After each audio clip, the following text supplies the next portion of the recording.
waay féexal sab xol ah original neexal bu te am na gu Original 100% pur jus de fruits. Sénégal ka fay kan ngi yegsi na fay say facture moo ci gën a gaaw. ngir ñoŋal seen dundin bés bu ne Eric Favre Nation ubbi na ay buntam fii ci Sénégal ak ay large gamme de produits yu wër àdduna wërngal këpp ñu saytu ko ci laboratoire français yi gën a mag moo xam da nga bëgg a yokk sa masse wala dindi sa graisse mbaa sax nga bëgg a yokk sa cawarte yokk sa ngóora ci sa néegu sëy taw leen gaaw consulter suñu site web www.ericfavre-nation.sn wala nga woote ci suñu numéro commercial bi 78 689 33 98 ñoo ngi fii ci Dakar Olympique Club ci yoonu Corniche Ouest bi. jërë ngeen jëf mbokku internet yi mbokku téléspectateurs yu Lutte TV ñoo ngi leen di nuyuwaat bu baax a baax di leen ziare amaat mbégte ak contentement di jàkkaarloo ak yéen di leen jox li ngeen soxla ci làmb ku ne xam na ni saison bi tëj na waaye dañu continuer di waxtaan ak ñi nga xamante ne ay acteurs lañ ci làmb ay promoteurs ay anciens promoteurs tey nag ñu jàkkaarloo ak ki nga xamante ne moom mooy Aziz Ndiaye ñu ñëw fii këram seet si ko ànd ci ak ki nga xamante ne moom mooy Beuz ñu war a waxtaanee li nga xamante ne moom mooy saison bi waxtaan ak moom ci li nga xamante ne moom moo gën a fës ci làmb Aziz Ndiaye peut-être futur président du CNG loolu yëpp dinañ ko waxtaanee incha allahu rabbi waaye ma koy seq ak ki nga xamante ne moom mooy Beuz Aziz maa ngi lay nuyu bu baax a baax di la ziare bàyyi la nga nuyu ak ñi nga xamante ne ñoom ñooy mbokk internet yi.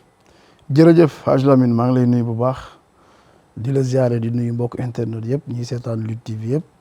di la nuyu di nuyu Beuz di nuyu Sénégalais yëpp di nuyu le monde de la lutte macha allah Lamine di la déglu. Beuz maa ngi lay bëgg bu baax a baax yow tamit di la ziare bàyyi la nga nuyoo ñi lay seetaan.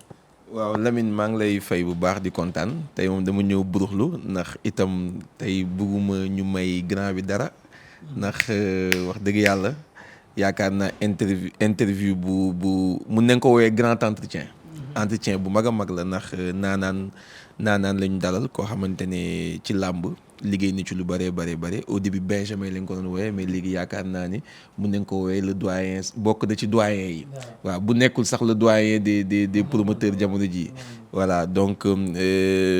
retiré wu nag en tant que promoteur mais aussi di accompagner son jeune frère daanaka di ko jàppale ci lu bare parce que Baye Ndiaye comme ni mu koy waxee rek ne maay Aziz mooy man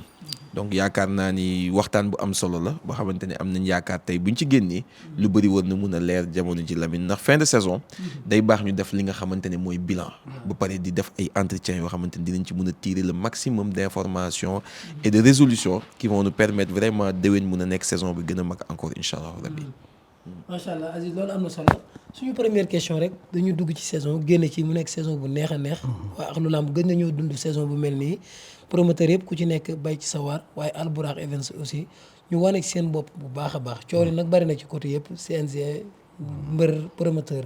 su ma la doon laaj ban bilan nga tiré ci saison bi lan nga may wax. waaw Lamine saison bi bokk na ci saison yi gën a positif ci làmb comme mos naa dégg Beuz wax ko sax saison bi bokk na ci saison yoo xam ne mun nañ ne gëj na am ci làmb ça fait des dizaines d'années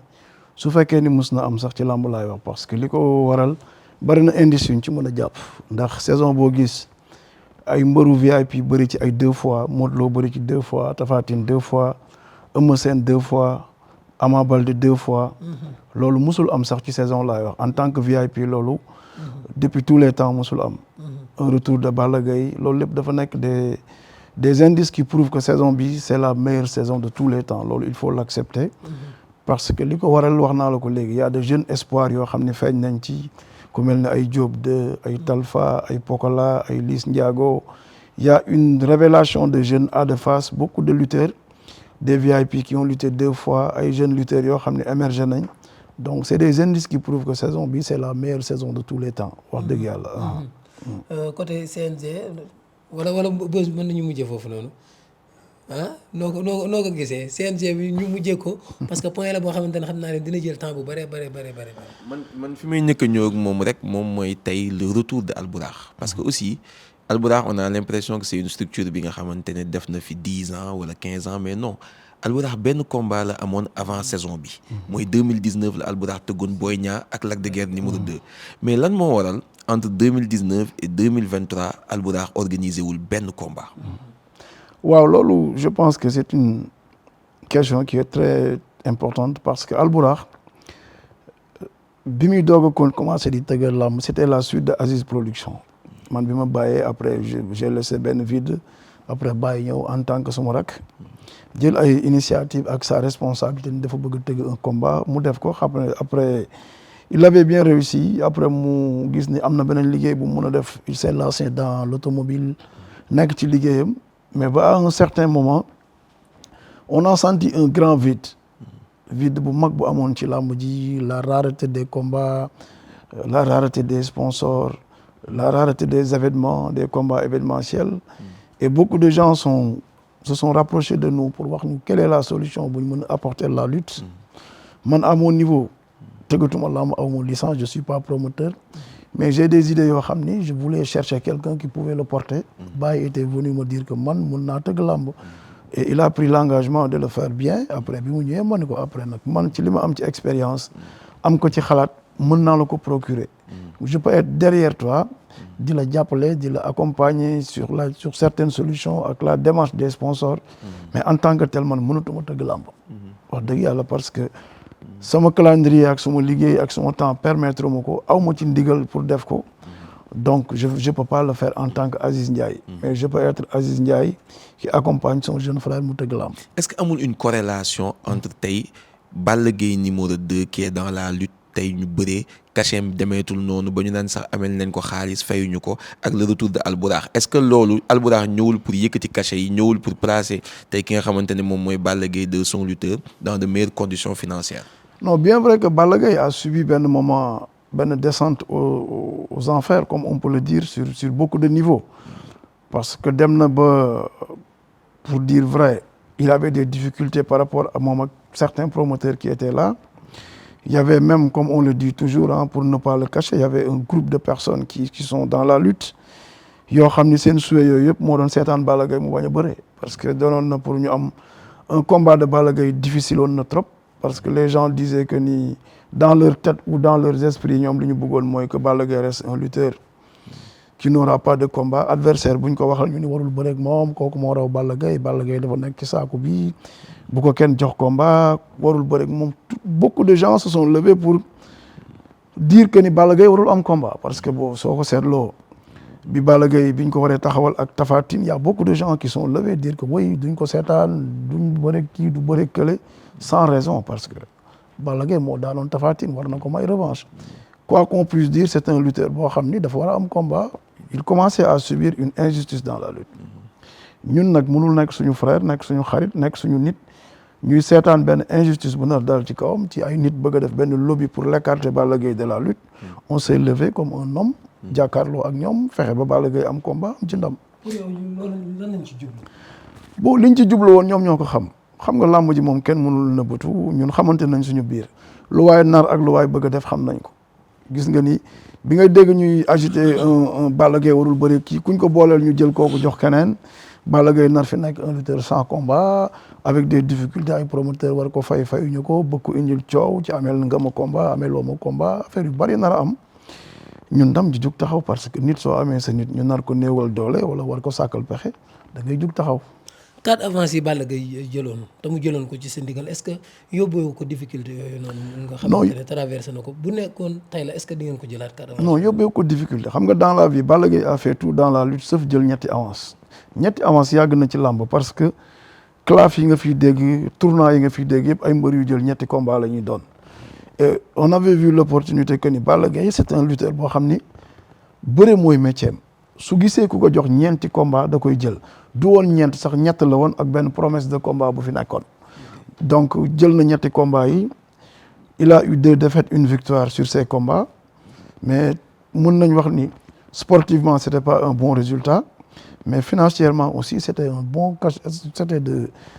de bons ay risques la yoon yu mu jëloon yoo xam ne financièrement il s'est sorti bien et alhamdulilah. combat yooyu dafa mel ni yow xaalis bi nga gënoon jiital. du woon xaalis bi xam nga làmb ñaari mbir la dafa am aspect financier ak un résultat sportif et un résultat financier parce que le véritable combat aujourd'hui c'est pas le fait de venir au stade lutter rek bëre daan dem ñibbi mais après le combat tu as une vie tu as des charges tu as une autre chose à faire faut gagner. Un combat c'est bon mais gagner ta vie aussi c'est important.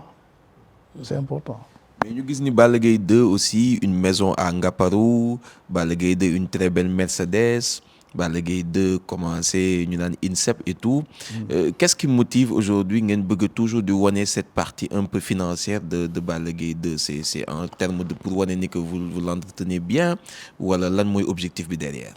Non, c'est pas question que pour l'entretenir bien parce que Balla Gaye s'est fait seul pour dire vrai. Balla Gaye dafa jóg nekk jeune lutteur di rayante li mu am ci làmb yëpp mu amal ko ak dooleem, amal ko ak méritam, amal ko ak ñaqam sur l'accompagnement de ses amis et de ses frères. Ñun côté bi ñu Balla Gaye soxlaa c'était depuis le début de carrière am la ñu commencé ànd ak moom depuis 2004 2005 ba muy débuté ba jusqu'à présent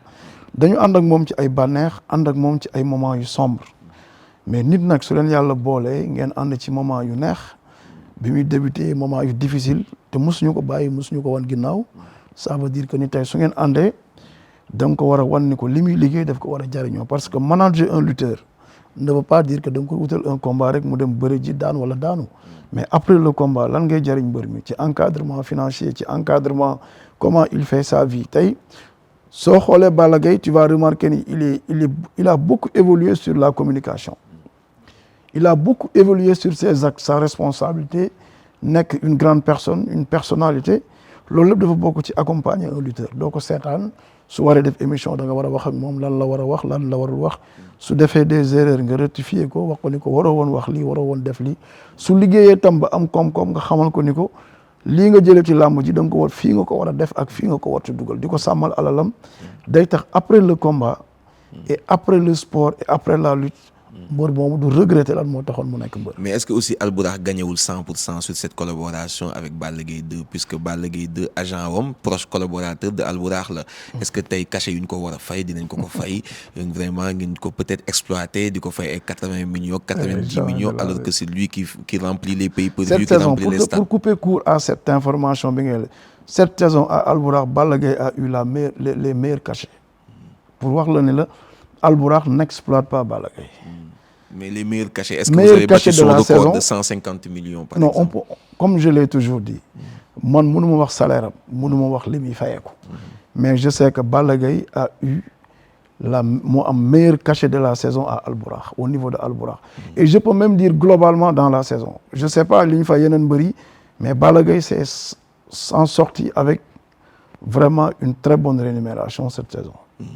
Vraiment kon Balla Gaye macha allah bokk na ci mbër yi ngeen gën a fay bu baax a baax mais lan moo tax beneen promoteur mënul tëgg Balla Gaye. jamais de la vie loolu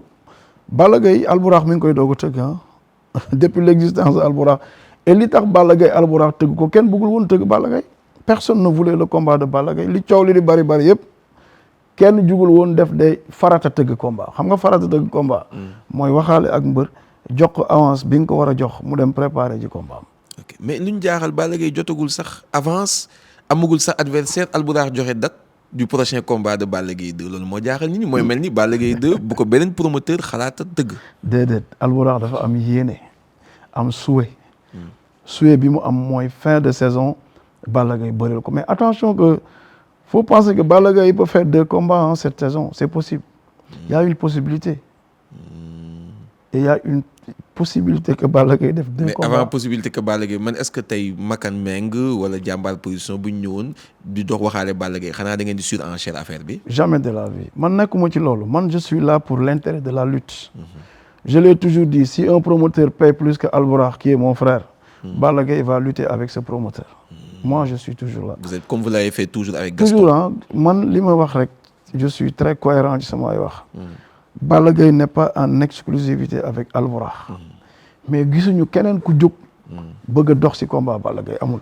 mu mel ni tey combat Balla Gaye Eumeu Sène daanaka taxawoon na. annoncé woon nga ko sax sur un plateau juste après la victoire de Balla Gaye contre Tapha Tine ba ñu ne titre Aziz prochain combat empereur Aziz annonce Balla Gaye 2 contre Eumeu Sène. mais mu mel ni l'affaire du CNG et de Makan Meng bi nga xamante ne moom moo am le contrat au niveau du CNG moo leen xaw a ralentir Lamine. waaw loolu bokk na ci li ko ralentir pour wax dëgg parce que nous on veut pas de problème il y a rien qui nous lie avec Makan on n'a pas de problème c'est notre frère kóllëre bi ñu am ak papaam dañu bëgg jàmm rek dox suñu diggante mais Makan ak Balla Gaye amul il y a pas un contrat financier qui les lie ça je le dis mais su fekkee ni nag dafa am un contrat financier qui le lie avec Eumeu Sène nous on veut pas de problème j'ai entendu que ni moom libéré na Eumeu Sène je pense que ni kon dara warut a empêcher su fekkee ni cette libération est une réalité pas une libération de façade ou derrière nous un combat Eumeu Sène Balla Gaye si Albourakh s'intéresse à ce combat c'est une possibilité il y a pas de problème. mais Beuz dafa am loo xamante ne tey dana jaxase xelu nit ñi bu fekkee dafa wax ni amul benn contrat bu lié Balla Gaye 2 ak waa Gaston Production te ñu demoon ba régulariser combat bi. loolu tamit dafa benn day indi jeexi jaaxate lan moo tax kon ngeen nangu yéen ñu régulariser combat bi parce que manager am moom moo joxe accord fële ci CNG ni mbër bi jël na avance ñëw indi licence am ñu mën a régulariser lan moo taxoon loolu am. mais loolu c'est des faits qui se passent au CNG c'est des faits qui ne sont pas normaux xam nga tey dans les textes du CNG li ci am mooy pour régulariser un combat le promoteur doit donner un chèque ou de l'argent sur la table du CNG CNG bi moo war a encaisser jox le manager CNG bi sax warul nangu ñaari nit ñëw rek nga ni diw jox na ma fu mu la joxe nga ni fële ci biti mu ni joxoon nga la nga ni waaw nga bind loolu du texte les textes du CNG l'avance dafa war a tegu ci loxo CNG yëkkati avance boobu teg ko ci loxo manager bi fait bi ñu doon def bu njëkk sax boo ñëwee CNG daf lay demander chèque nga jox chèque bi CNG yëkkatiwaat chèque bi jox ko manager bi mais chèque boobu sax buñ la ko joxee nga dem chèque bi impayé qu'est-ce que tu vas dire un contrat nga joxe chèque nga dem chèque bi amul xaalis nooy def da ngay dem nga laaj ñaata manager ñoo jël chèque dem toog ay weer ay jours ci banque yi toog di xaar te du am xaalis ñuy muñ mais ñun Babou mi manageru Balla Gaye bi mu demee CNG di régulariser le combat da nga koy laaj ndax CNG daf ko jox xaalis bi ñu signé combat bi loolu c'est un fait boo xam ni CNG da ko doon tolérer mais tolérance ne veut pas dire droit ñun jotuñu woon benn xaalis. mais loolu yow la neex su la neexul woon. loolu mais la am parce pourquoi que pas Babou day dem ci seen ndigal dama lay wax ni la mës naa ko wax ni la ñun on est capable et on était prêt à faire tout pour Gaston suñu papa parce que lépp lu ñu mës a seq ak moom daan na jaar yoon suñu demee ba lu mel ni am dafa am lu tax je veux pas revenir derrière parce que ça peut créer des tensions yoo xam ni c'est derrière nous li am solo daal mooy Makan Mbengue tey mi fi nekk di doxal moom xam na li ko lié ak Balla Gaye xam na li ko lié ak ñun te comme dem nañ ba mu libérer combat bi te déggu leen mu wax ci benn wax bu ñagas c'est notre frère et on veut vraiment respecter la mémoire de Gaston ba ñu dugg ci ay détails familial quoi c'est pas important. su fekkee mu ngi continuer di bëgg combat bi ndax di ngeen ko. su ñëwee ñu waxaale. ba d'accord ci contrat. bu ñu joxee avance ñu bëreel ko amul problème. je te dis non dama lay wax benn leer. le contrat bi ñu njëkkoon a signé. waaw su ko respecté ñëw bu ñëwee ñu jox ko combat bi sans problème. ah man waxuma la cachet de. 130 la woon. non moi je dirai jamais de cachet. mais dama lay wax le contrat initial bi ñu amoon ak moom. xam na lu ci nekk xam nañ lu ci nekk. su ñëwee joxe le même contrat avec une avance de 50%. moi je signe. avance de 50% rek ngeen di exiger pour signer. non y a pas de problème Balla Gaye n'est pas un exclusif avec Albourakh Makan suñu frère la dañ koy soxla ëllëg mu ngi soxla su mënee continuer contrat bi ñëw jox ñu avance amul problème on va lutter pour lui sans problème. ok mais Aziz tey yaa ngi annoncé 2 combats wu Balla Gaye numéro 2 mu mel ni Modou Lo vraiment wane na yoon bi wane ni que 2 combats ci benn saison c'est possible mais 2 combats Balla Gaye 2 benn bi da ngeen ko xalaat contre Eumeu Sène kon su nekkee da ngeen def 2 combats. non gis nga tey su ma la waxee dëgg man su ma toppoon Balla Gaye ci logique am jël na combat ya un mois ou depuis 15 jours derrière. contre Eumeu Sène. c'est possible su ma ko toppoon dëgg ci bëgg-bëggam. jël na combat bu yàgg. mais je veux faire les choses dans les normes. bugguma tooñ bugguma ko tooñ. ok mais Balla Gaye su ma ko toppoon en tant que Balla Gaye jël na beneen combat bu yàgg. et je veux vraiment faire dans l'anarchie. dama bëgg jël suma temps ci lu correct loo xam ni kenn du ci jam làmb du ci jam kenn lépp day tegu ci yoon. mais mu mel ni aussi deuxième combat Balla Gaye bi tamit ñu ngi koy xalaat diggante Modou Lo ak Siteu. ku fa génn. mais mu mel ni Modou Lo exclu d'office yow sax amoon nga benn déclaration boo defoon à la veille du combat Balla Gaye Tapha Tine nga ne yow yaa jël sa téléphone woo Modou Lo lancé ko un message dans ce sens mais mu mel ni après loolu dafa am yeneen coow yu juddu ci staffu Modou Lo ñoom ñu ne il pense que Modou Lo war na bëri ak Balla Gaye 2 mais il réclame 300 millions ou 200 et quelques millions à Albourakh 300 millions minimum tey jàngat boobu yëpp lan nga ci def quelle est ta résolution après tout ce bruit bi nga xamante ne tey na coow lam pendant 1 mois potentiellement une troisième confrontation Modou Lo Balla Gaye est-ce que l'argent pourra faire la différence. loolu mooy bon moi je parle pas d'argent l'argent va faire la différence mais man ci sama spécialité ci làmb créer du bruit bokk na ci xam nga man tout le temps j'essaie de rendre l'impossible possible avant on disait que c'était un combat impossible mais aujourd'hui c'est un combat boo xam ni certains du staff de Modou Lo ils réclament 300 millions pour le faire ça veut dire que waxatuñu wax waruñu bëre ils réclament un cachet Balla Gaye Modou Lo 1 an derrière ou 2 ans c'était pas d'actualité mais lamb dañuy wax ni du biir day xëy rek wasin lamb dafay am les situations du moment aujourd'hui dans la lutte il y a aucun lutteur bu ko teg dans le cadre de la lutte qui doit refuser Balla Gaye amul fenn foo koy teg sagam Eumeu Sène mi ko daan 2 fois bañul bëri ak moom kon keneen warta mën a bañ a bëri ak Balla Gaye. mais Modou Lo qui est ton ami. man lan la wax. non Modou Lo tu sais que man ba léegi Modou Lo li ma dégg mu wax mooy xam nga li noonu dafa am situation du moment. moment bi muy wax du ma may revanche te du ma jël revanche. mais c'était d'actualité parce que boobu Tapha Tine mi ngi fi woon bëreegul ak Balla Gaye. Balla Gaye daanu ko. boobu Modou Lo bëre na ak Balla Gaye 2 fois. bëre na ak Eumeu Sène 2 fois. bëre na ak Ama Baldé bëre kii situation boobu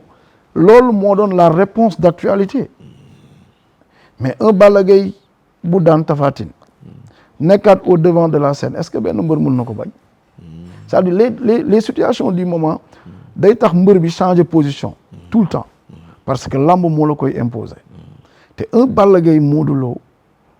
restera toujours un Real Barça loolu kenn mënu ko weddi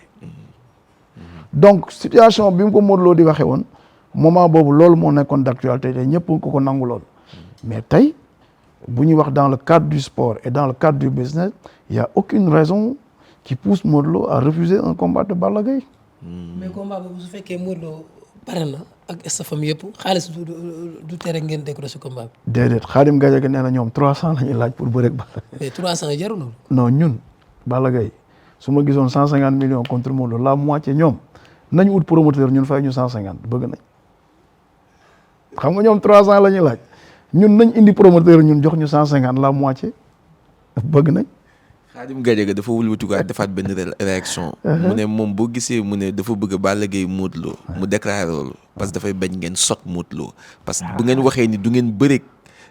bu Modou Lo waxee ni du bëreeg Balla Gaye da ngeen ko nar a sot pour Siteu daan ko mystiquement loolu la Khadim Gadiaga wax. xam nga mystiquement Modou Lo fi mu toll ci làmb moom faalewul janj ak joor ku takkul naanul ci li mu wax laa wax de kooku ragalul ko sot mais gëm naa ko ndax homme de principe la xam nga tey man dama gëm ni Balla Gaye Modou Lo làmb mooy seen métier mooy seen liggéey mooy seen gagne-pain ci àddina fii ku mën a may Modou Lo 200 millions espèces amul bu ko bëggee ci ñaqam la ko mën a amee ci combat de lutte ci Sénégal Modou Lo amul ci àddina benn combat bu mën a fayeeku li muy fayeeku digganteem ak Balla Gaye ci histoire làmb actuelle amul ñaareel ba nit kuy dund nekk fii ci réew mi ku ko mën a fay li mu mën a am ci Balla Gaye liggéeyal ko boppam amul mais nit ki nag li gën a valeureux ci yow mooy li ngay liggéeyal sa bopp daan sa doole su fekkee nag sportivement la mën na bëri ay combat 80 75 100 mais li mu mën a am man tam gëm naa ni Balla Gaye li mu mën a am ci cachet bu gën a ëpp doole ci carrière am digganteem ak Modou Lo rek a tax mu mën ko am Modou Lo tam cachet bi gën a am doole ci carrière am ci digganteem ak Balla Gaye rek la ko mën a amee mais ñoom ñaar kenn waru leen xañ xaalis bu leen neexee nag ñu bañ a bëre mais man Balla Gaye dama koy wutal xaalis ku ma fay xaalis bu bari ci digganteem ak Modou la moitié de ce qu'il demande je prends. Balla Gaye Modou Lo lañ fi wax Balla Gaye ak ki nga xamante ne moom mooy Eumeu Sène. pourquoi pas Balla Gaye ak xale yi parce que gis nañ ñoom ñëpp ku ci nekk am na xale boo jël may ko sens. Balla Gaye war na mën a. mais Balla Gaye may na chance may na Boy Niang chance Boy Niang daan ko. Balla Gaye Franc Balla Gaye Reug Reug est-ce que mënuñu ko gis ci saison bi. tout est possible. Balla Gaye est ouvert à tous les adversaires. Reug Reug, il est arrivé au sommet. Quelqu'un qui va lutter 2 combats, un Boy Niang et un Ama Baldé, tu es arrivé au sommet. Reug Reug bokk na. Aujourd'hui, Franc est en train de faire testam digganteem ak Ama Baldé. Yegsi na ci buntu bi. Day dugg wala day génn loolu ça restera ci résultat combat boobu. Mais lamb ji gis nga ay combat 3 fois 2 fois yooyu du mun a ñàkk. Ça dépend de ban combat la. Un Balla Gaye Modou Lo restera toujours le meilleur combat de tout le temps loolu day am comme un match Barça Real Barça tout le temps derby lay nekk classico lay nekk loolu làmb ko laaj. comme amul vraiment lu ñuy nëbbu man dégg naa foog naa ni que Albourakh était à 2 doigts jox avance Siteu mais tey dafa mel ni Aziz moo bloqué loolu pour bañ un clash entre Jambar ak Albourakh mais Albourakh tuuti mu jox une deuxième avance à Siteu pour un combat contre Balla Gaye en fin de saison. Ah, mais Albourakh sont des businessmen. Hein? Baye, c'est un businessman. Et il est conseillé par un businessman. Surtout su bëggee bëri ak Balla Gaye kan moo ko mën a bañ ku bëri combat royal aujourd'hui nga daan ak nga daan yëpp war nga mën a bëri ak Balla Gaye. mais la moo tax yow en tant que conseiller nga bañ. avance non je veux pas man bugguma créer amalgame comme ni ma la ko waxee man bugguma tooñ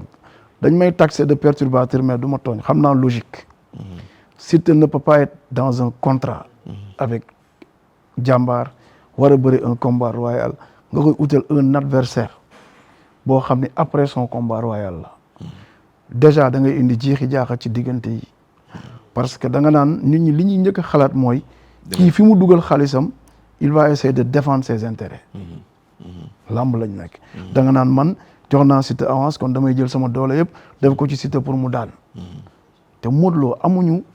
relation bu heurté boo xam ni war na dugg ci combat ñuy jéem sax naan dañuy xalaat naka su dul noonu muy Modou Lo muy Siteu dañ leen di ñaanal jàmm lamb du jeex ci combat boobu donc boo joxoon Modou Lo avance waa kër Siteu yi da nga bëgg a xeex Siteu mu daanu nga jox Siteu avance waa kër Modou Lo da nga bëgg a xeex Modou Lo mu daanu ñun nekk ñu foofu que le meilleur gagne et après ce combat yeneen combat day judd. kon dafa mel ni combat boobu moo tere Balla Gaye amagum combat. non du question boobu da ngeen di xaar Siteu Modou Lo man li ma gëm mooy Balla Gaye c'est un très bon produit waruñu ko bazarder di ko saax-saaxee c'est un lutteur valeureux boo xam ne aujourd'hui valeur bi mu am li ko may des fois sax gars yi duñ comprendre mais des fois c'est la rareté de ces combats c'est des combats annuels soo ko bëre la woon 2 combats ou 3 combats dafay perdre de valeur léegi nag li mu mën a am ci ñaari combat Balla Gaye des fois mën na ko am ci benn combat te jarul nga aussi tam Balla Gaye la préparation d'un combat de Balla Gaye coûte très cher et un combat de Balla Gaye c'est un combat bu bari tension tout le temps et c'est trop cher organiser Balla Gaye c'est pas facile préparer un combat de Balla Gaye c'est très lourd en termes de préparation soo bëggee un vrai Balla Gaye ça coûte beaucoup d'argent te loolu dafay metti donc li gën mooy su mënee am ñaar baax na su mënul chinois yëpp dañ leen di xaw a mere neen Balla Gaye di dem INSEP nekk dans la forme de sa vie mais bu combat am jàllee ngeen yàqu ko parce que après y a pas de suivi y a pas d'hivernal y a pas d'entraînement ak des professionnels de très haut niveau ñoom man est-ce que xam nga ñu ma woo ci loolu naan ma bi waxal ak Aziz waxal ak Balla Gaye Balla Gaye ne peut pas defoon na déclaration juste après combat bi mu ni Balla Gaye su noppaloo 10 jours day demaat non day commencé na di entraîner fii localement il faut ñu xam ni UNICEF ay spécialistes la ñoo xam ni ñoom préparation spécifique mooy seen nu ma la ko mooy seen spécialité c'est-à-dire que ñu xam ni Balla Gaye mi buzz la war a bëreel ils vont se préparer en conséquence sur buzz il faut ñu xam ni tam UNICEF c'est pas gratuit tu payes le séjour tu payes les coachs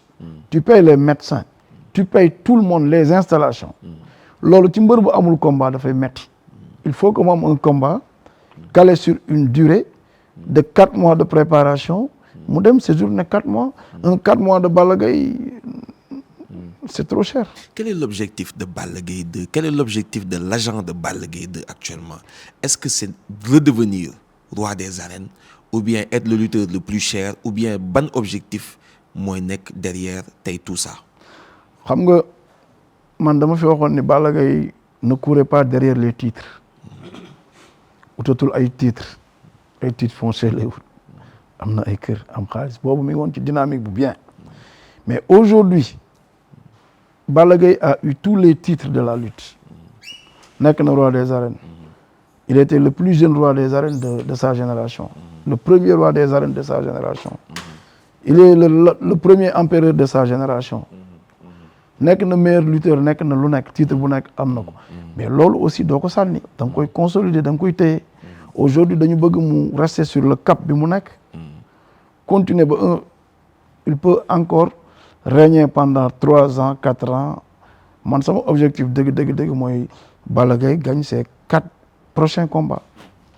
Balla Gaye gagné ay 4 prochains combats mooy objectif bi. mais du nekk Balla Gaye nekkaat roi des arènes loolu du objectif. non loolu ci chemin bi la Balla Gaye mënul bëriwaat ñaari combat wala benn combat te nekkul roi des arènes wala nekkul bëriwul combat royal qu'il le gagne ou il le perd. lamb mooy demander loolu. munoo nekk empereur kenn ñëw nekk roi des arènes te du bëgg a bëri ak yow. si nga titres yi dafay valoriser les événements. et il faut ñun ñi xam aussi ce qui est derrière les titres. Ce n'est pas que tu es le meilleur de ta génération mais c'est des titres commerciaux d'abord man dama gëm ni roi des arènes nag empereur yëpp c'est des titres commerciaux marketing la rek mais Balla Gaye mënu fi Modou Lo mënu fi loolu il faut nit ñi bàyyi ci xel être roi des arènes incontesté mooy nga daan ñëpp te kenn daanu la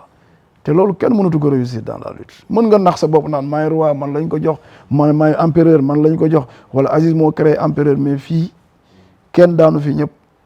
ku ne lëng nañ la yóbbu nga ñibbi un roi c'est difficile ah mooy maa mën ñëpp te kenn mënu ma empereur mooy maa mën roi mën ñëpp te loolu amu fi de Balla Gaye ne peut pas dire que je suis le meilleur parce que Eumeu Sène est à côté Boy Niang est à côté ñoo ñëpp amel nañ ko ay revanche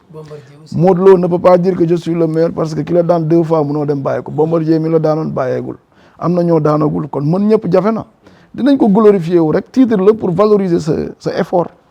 mais c'est pas la vrai sens du mot ñu xam ni yaa mën ñëpp loolu mësta am ci làmb ji mën ñëpp amul am na solo wax nga ko sànq nga ne INSEP dafa seer mu dem fa contre Modou Lo ñëw gagné combat bi demaat fa ñaari combat yi ban moo ci gën a métti financièrement. ñaar yëpp a gën a métti bii nag contre Tapha Tine c'était le combat de notre vie ah boobu moom c'était gagner ou périr Balla Gaye dafa waroon daan Tapha Tine pour continuer nekk Balla Gaye bu ko Tapha Tine daanee mooy mu ubbi bunt bi génn dem yoonam bàyyi laa mujj loolu c'était clair. côté préparation mystique bi à peu près ñaata la def ngeen 100 millions combat bi. non wala 200. man côté sportif bi laa gënoon a xalaat nag man côté boobu moom rey naa ci sama bopp. pourtant nag yow gars yi côté mystique bi la ñuy gën a sóoraale ci yow. man damay nappe rek te gars yi comprendre ñu quoi. parce que gis naa mu jeex ngay essayer ay Aliou di raxas. Aliou yooyu date na de longtemps. Aliou yi moom mi ngi fii ci kaw dama ciy jàng rek. ana bouteille yi ngay jaay bar 3 millions benn 3 millions. ah yooyu xam nga des fois il faut amuser la galerie rek mais man du ma sëriñ man du ma sax taalibe mais li leer ba leer mooy côté sportif. il fallait investir sur Balla Gaye. tout le monde disait que su Balla Gaye nekkee ci dara kenn mënu ko mais nañ fexe mu nekk ci dara. man loolu laa gëmoon li ma gëmoon mooy nañu dem entraîner ba pare dem ñaanlu ji. waaw Tapha Tine kenn mënu ko woon daan ci ay xaatima ki bind kese da ngay dem entraîner ba pare. dem ñëw sëriñ yi sax ak ñi lay ñaanal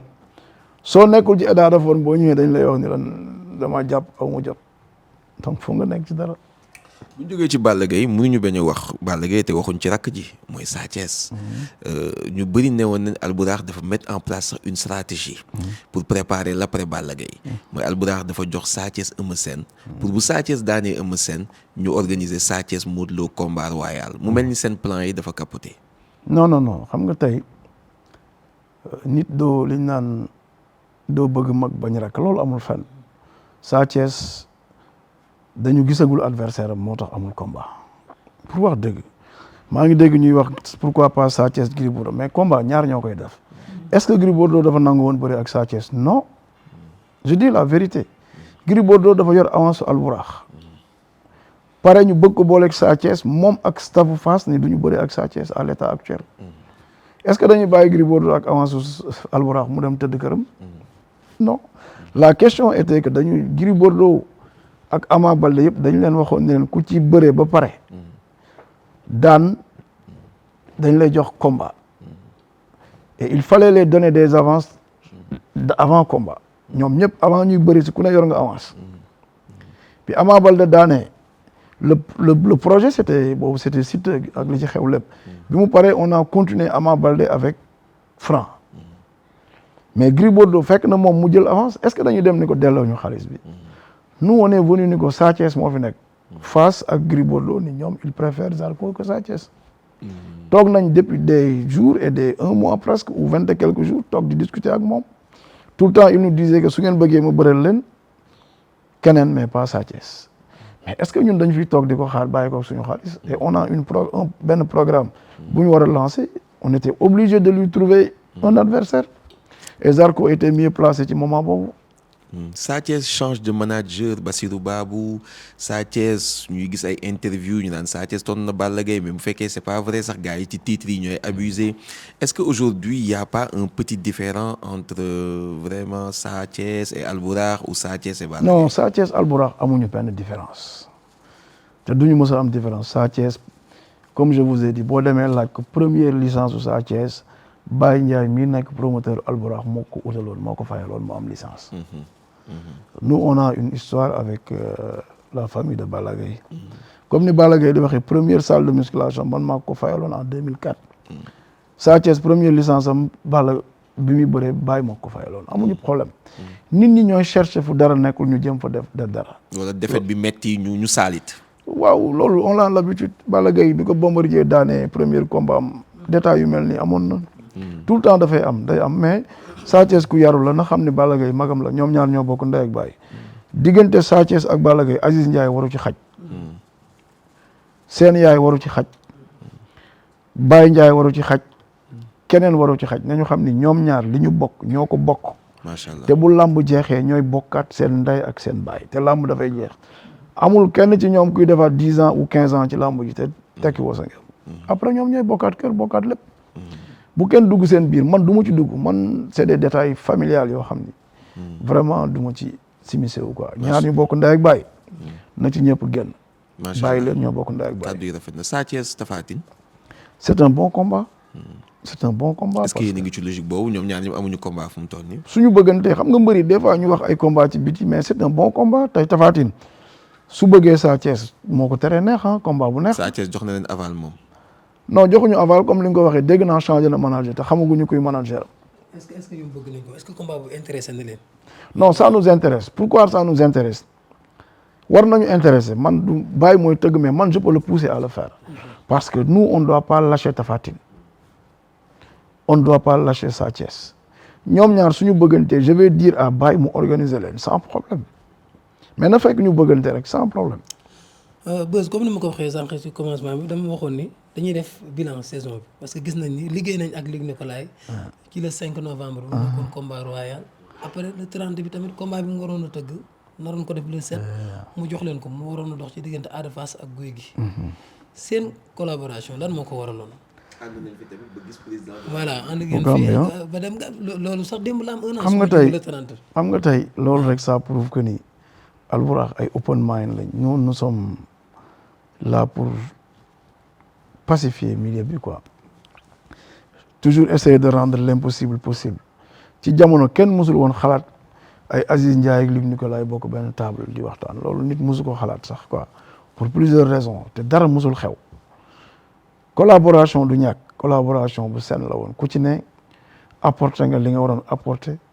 indi ko pour combat boobu mënoon jàll ci jàmm bi mu jàllee c'est derrière nous ci jàmm ak salaam dara xewul Sénégal yi kontaan nañ et c'était ça l'objectif loolu c'est déjà benn signe bu positif la ci làmb lu impossible loolu ñu rendre ko possible ba Sénégal yëpp kontaan combat bu yàgg presque 4 ans xaw ma 5 ans ñu ànd ci jàmm ak salaam di ci féliciter waat le grand maestro le grand Luc Nicolaï di ko wax ni gars yi namm nañ ko na ñëw jël ci combat yi ak date yi tëggaat quoi. seen collaboration pour combat boobu kese la woon. waaw parce que ay nit yu ñu ci déggoon sax ñu naan Aziz moo sauvé combat bi. comme non man sauvé moo ndax combat boobu Tapha Tine du man maa fay mbëri Luc Nicolaï moo signé woon ay contrat am ca CNG fay ay mbërëm man li ma ci waroon apporté naa ko ci pour combat boobu am na ci jàmm et c'est derrière nous et c'était positif et vraiment alhamdulilah ci jàmm ak salaam. nan ngeen def ba organiser combat Ada Fass Gouye Gui bi. Bon, c'était un combat de Luc Nicolaï. Peut-être que son temps ne lui permet pas des fois de faire des combats. Comme Luc moom xam nga homme d'affaires la hôtelier la il a des projets hôteliers yoo xam ni yu am envergure dañu ko ci ñaanal yàlla defal ko ci réussite loolu moo téye temps c'est un opérateur économique qui est trop chargé ñu koy ñaanal ci la mu nekk yàlla defal ko ci sutura et on mënuñu woon seetaan combat boobu ñu bàyyi ko fi. te moom amoon na nekkoon na dans les dispositions jox ko Baye et Baye l'a récupéré dans la paix. loolu rek la du leneen. dama fàtte sax même grand combat bi jour boobu moom moo leen ko woon muy Ama Baldé ak Gris Bordeaux combat bu aussi nan ngeen def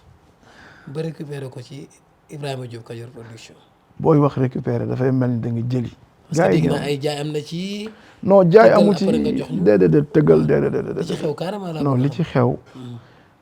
Ibrahima Diop. li dal Luc Nicolaï moo ko dal ñàkk jot nekk ci leneen yor liggéeyam nit ku baax la talatu ko sax moom ndax gis naa ni léegi ay dem Makka ak yooyu la gën a tal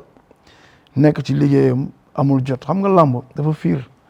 soo ci nekkee à 100% day dem ba day gàllankoor sa liggéey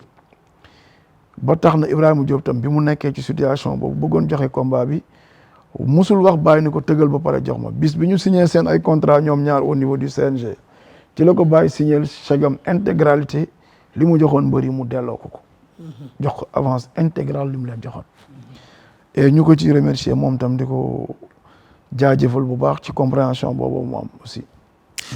Donc Albourakh ci saison bi mujjee def 4 combats vraiment tuuti ma ne 4 victoires sax mun nañ ko wooyee waaw mun nañ ko wooyee 4 victoires ndax wax dëgg yàlla combat yëpp ça a été d'une grande réussite mais ban combat ci 4 journée yooyu noonu yëpp ban journée moom moo ci ëpp revenu yi nga xamante ne gis ngeen ni vous en êtes tiré vraiment largement. xam nga li gën a am solo dans la vie booy wax réussite ñëpp xaalis la ñuy yaakaar c'est très important nag dugal dara génn ko jafe na ci làmb mais li gën a jafe ci làmb mooy nga jàpp date réussir ko tëgg ko renvoyé woo ko mbër blessé wu ci nga am ci nga satisfaire ko. waaw loolu tamit doy na waar Albourakh bu mu tëggee 21 juillet ba pare promoteur yi toppoon yëpp seen combat yi dafa annulé Lamine seetlu nga loolu. gars yi tamit est-ce que safal bi tamit waruñ ci xool tamit nag. Albourakh ne ñoo leen di ñaanal man loolu bàyyi ma ci woon xel sax man boobaa pour man gars yaa ngi tëgg. Moussa Ndoye yàqu na. Ama Neex ak ñaa bu ndaw yàqu na Bébé Diène ak Zarko yàqu na. Ah bon. J'ai même pas rendu compte. sax rendre ma ci compte sax loolu. li gën a am solo mooy jàppoon nañ ay date réussir ko à temps et à jour. sant yàlla loolu dañ koy delloo yàlla ndax yàlla moom man mooy dogale noonu ay mbiram. xam naa ne Albourakh moom li muy dugg man li ma gëm te gëm ko mooy xol bu leer la ciy duggee. des fois nag dinañ nekk ay personnes yoo xam ni day ay mal compris la ñu nekk quoi. les gens ils pensent autre chose mais sant yàlla li ci xol yi moo am solo. mais combat yëpp réussir na ci jàmm ak salaam. tiré na ci lim ci doon soxla et sant yàlla tous les combats sont réussir nañ ko. mais tu sais très bien que yow Beuz du man maay agent je parle pas en tant que agent de Balla Gaye. mais pour dire vrai Balla Gaye est le lutteur le plus rentable de tous ces combats. pour wax dëgg. en termes de guichet il est plus rentable en termes de pay-per-view yow sax soo xoolee pay-per-view global entre seen affiche. et vidéo je te repose la question. parmi les combats yi nga mës a def Sénégal yëpp ban combat moo ëpp xaalis. tu vas me répondre ban combat moo ëpp xaalis. non Balla Gaye le meilleur. côté boobu yàlla moo ko ci may en termes de sponsoring. les sponsors le suivent gravement.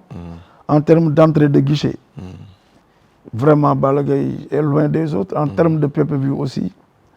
vraiment Balla Gaye moom mooy Samba Linguère bi quoi pour wax dëgg. seen retour ci làmb ak seen tàmbali ci làmb. mooy maanaam xam nga le retour bon du retour ah da ngay wax ni bon le retour ah parce que Baye Aziz des fois da nga koy mën a. pour nga dissocier ko dafay compliqué. mais pour leeral rek tout le temps dafay baax xamal nit ñi ne man je suis pas le promoteur. je suis le frère du promoteur c'est compliqué nag. mais man sama waxu démb mooy sama waxu tey Baye mooy tëgg làmb yi mooy lekk revenu yi mooy jël xaalis bi mooy jël bénéfice bi man du ma ci jël du ma ci lekk du ma ci jël. ci yàlla rek moo ma tiim te yàlla moo tax may wax. moom Baye Ndiaye xam na ko su ci amee menthe fraîche moom moo koy màcc. su ci amee boisson moom moo koy màcc c'est lui qui prend tout man xaalisu làmb moom bàyyi naa ko jël bàyyi ko encaissé depuis 2016 laa ko gëj a lekk laa gëj a lekk bénéfice u làmb je le prends pas je le touche pas pour mu leer pour ñu non loolu peut-être que nit mënuñu la tere dara ni bu ko def nga continuer ci ginnaaw nit ñi yaakaar ni damay jël sama rakk teg ci kanam pour jël man du ma lekk bénéfice u làmb billahi wallahi yàlla moomu tiim bàyyi du tëgg làmb ba mu ne ko jox mu junni bu ci amee milliard moom moo koy lekk su ci amee 1000 francs moom moo koy lekk du ma lekk bénéfice u làmb yàlla moo ko def depuis 2016 du ma ko lekk parce que tam teg naa ko foo xam ne jarul explication man sama rakk la bu soxlaa lu mu mën a soxla mun naa xañ sama bopp jox ko waaye lu mu ci mën a amit moom moo koy jariñoo waaye du man. ngeen ñëw 2019 comme ni ko Beuz waxee toog 4 ans def seen retour ngeen ñëwee nag sponsor yëpp dañu gis ne dañu ñëw rangé wu ci ginnaaw Albourakh loolu ay relation la. wala da ngeen leen a tegal communication boo xamante ni bi ngeen demee si ñoom convaincre nañ leen lan ngeen def ba gagné sponsor yooyu noonu yëpp te pourtant am na ay promoteurs yu fi nekkoon amuñu lu tolloo loolu ci ay sponsor loolu bi ci jiitu la njëkk ci te nit ñi dañuy fàtte ni loolu dafa am solo mooy ndimbalu suñu borom ba pare après on s'explique ginnaaw bu ñu yàlla dimbalee suturaal ñu ci ba pare en terme de sponsoring il faut nga xam ni dama koy faral di wax le porteur de projet est très important sur un événement qui porte le projet kan moo ko engagé qui est derrière cette affaire sa crédibilité ses relations carnet d'adresse am yooyu yëpp dafay jouer sur un événement tey su exemple bi mu lay mën a jox suñ noonu kan mooy interview mbëru lamb bu ñu nee Lamine ñu bari seen xel day dal parce que yow man da ngay def émission sax ma woo la ni la Lamine fi nga ko teg foofu la tu fais ton travail ni la ko liggéey bi laaje noonu nga koy def doo dugg dans des détails doo dugg ci ay mbir am na ñeneen ñoo xam ne bu ñu la doon interviewé ci lamb da ngay tiit parce que lañ lay laaj bokkul ak lamb sponsoring tam noonu la mel sa carnet d'adresse sa sérieux sa expérience ak le porteur de projet c'est très important dans un projet kan mooy def lii boo nee PPV kan moo koy def si c'est pas Lutte TV sax nit ñoo lay woo woy c'est pas seen affiche du baax day dagg day nangam si c'est seen affiche les gens sont tranquilles noonu la organiser la mel. Les gens sont tranquilles avec Albourakh. Non, sont tranquilles. Ils sont bien servis. Avec Aziz Ndiaye. Non, peut-être xam nga tey Albourakh. est-ce que Baye moo def démarche yi ak sponsor yooyu noonu. Non Baye man fu Baye jëm wala fu ma jëm ci wàllu lamb am na un jour ma gis nga jàpp ci loxo bi dañ ne ko ñëwoon ñu dem. C'est normal fu mu jëm wala lu ma yaakaar ni su ma ci àndeek moom mu am ko dama koy def Baye c'est mon frère de cœur ah c'est clair. sama rakk xol la lu mu soxla damay taxaw ànd ak moom fajal ko. Sponsor bu ko te dama naa ko kañ ànd bu ñu demee ñu régler ko ci jàmm ak salaam li ci nekk ci biir relation jiitu na ci les praticiens qui sont revenus il faut avoir une très bonne relation moi j'ai de très bons rapports avec ñoom les cracks ils nous donnent beaucoup d'argent on les félicite et on a des relations fraternelles avec ñoom sunu bet on l'a décroché ils sont très bons As Ndaw Ndoukoumane tout ce qu'il a fait dans la lutte aujourd'hui man mun naa ni joué naa ci lu am solo pour mu sponsoriser nit pour mu accompagner nit du ko def mukk te laajuma sama avis ba ci yéen sax pour mu sponsoriser il m'a demandé mon avis ak yeneen ak ñeneen ak ñeneen ak ñeneen donc relation yooyu ma am ak des gens de l'extérieur ça me permet mu mën leen tirer dans la lutte Lonase gis ngeen leen fi et il y a d'autres qui se signalent pour revenir dans la lutte le pourquoi aujourd'hui Orange jël benn ci seen filiale dugal ko ci làmb te defuñu ko ci ñeneen c'est important loolu c'est une petite ouverture pour yeneen affaire di ñëw incha allah et je pense que ni làmb saison bi di ñëw dina bokk tam ci saison yi gën a neex. ban impact le changement de régime bi en pleine saison am ci làmb ci. man gisuma benn changement xam nga nit ñi des fois dañuy créer wala chercher des problèmes là où il y a pas de problème le sport est le sport est universel régime bu yàgg ak régime bu bees ci yam le sport est universel et le sport est apolitique la lutte quel que soit lu mu mën a nekk un parent pauvre dans certains domaines mais la lutte est indépendante ñi ko yore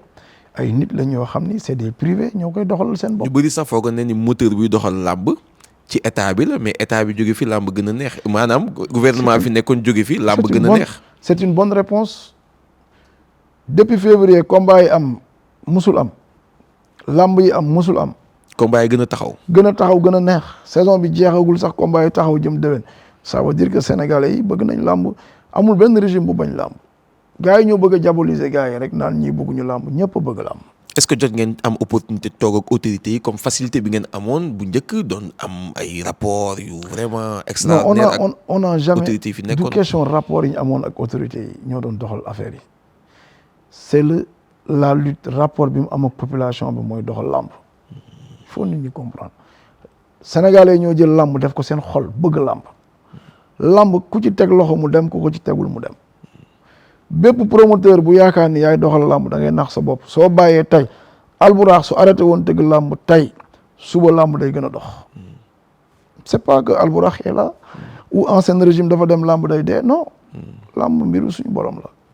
balaa ñu ñëw ci saison déwén bi Lamine saison ren bi noo gisee liggéeyu CNG ren boo ko doon jugé. bon xam nga CNG bii fi nekk gars yi amoon nañ ci ñoom yaakaar am ci ñoom espoir. bi ñuy doog a ñëw ñu ngi doon doxal di continuer di doxal ba saison bi ñu ngi doxal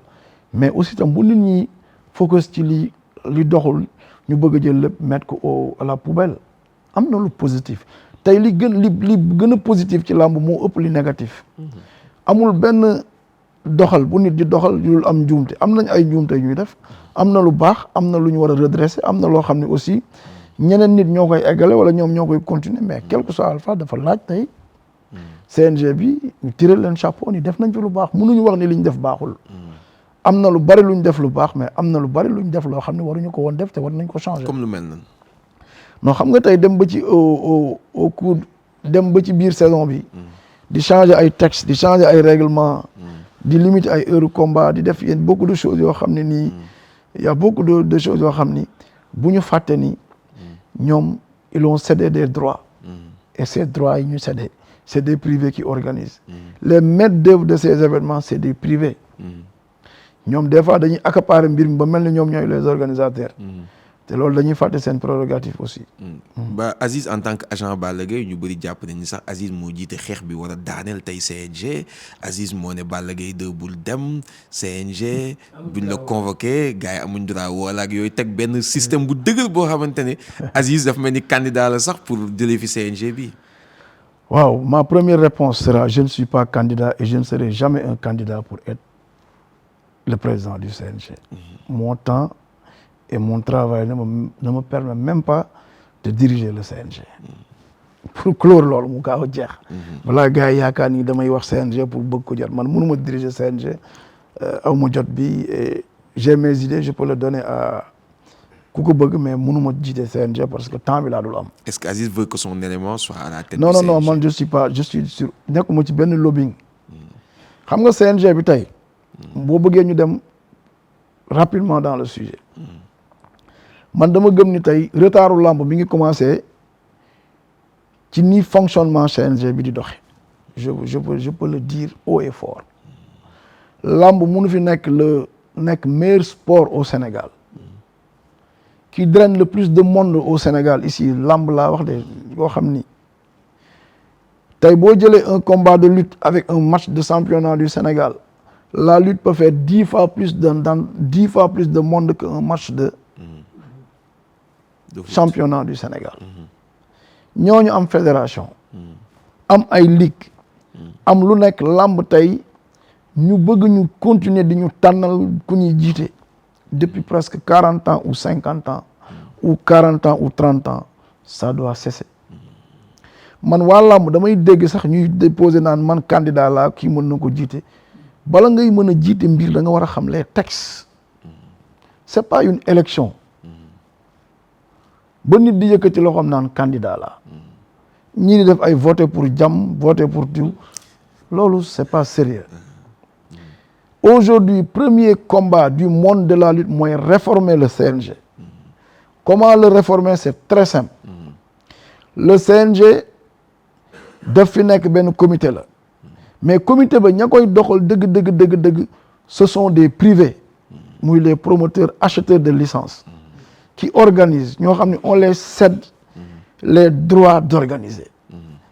beneen kuréel bi mooy les écuries ou les écoles de lutte muy entité boo xam ne dafay am président d'écurie am entraîneur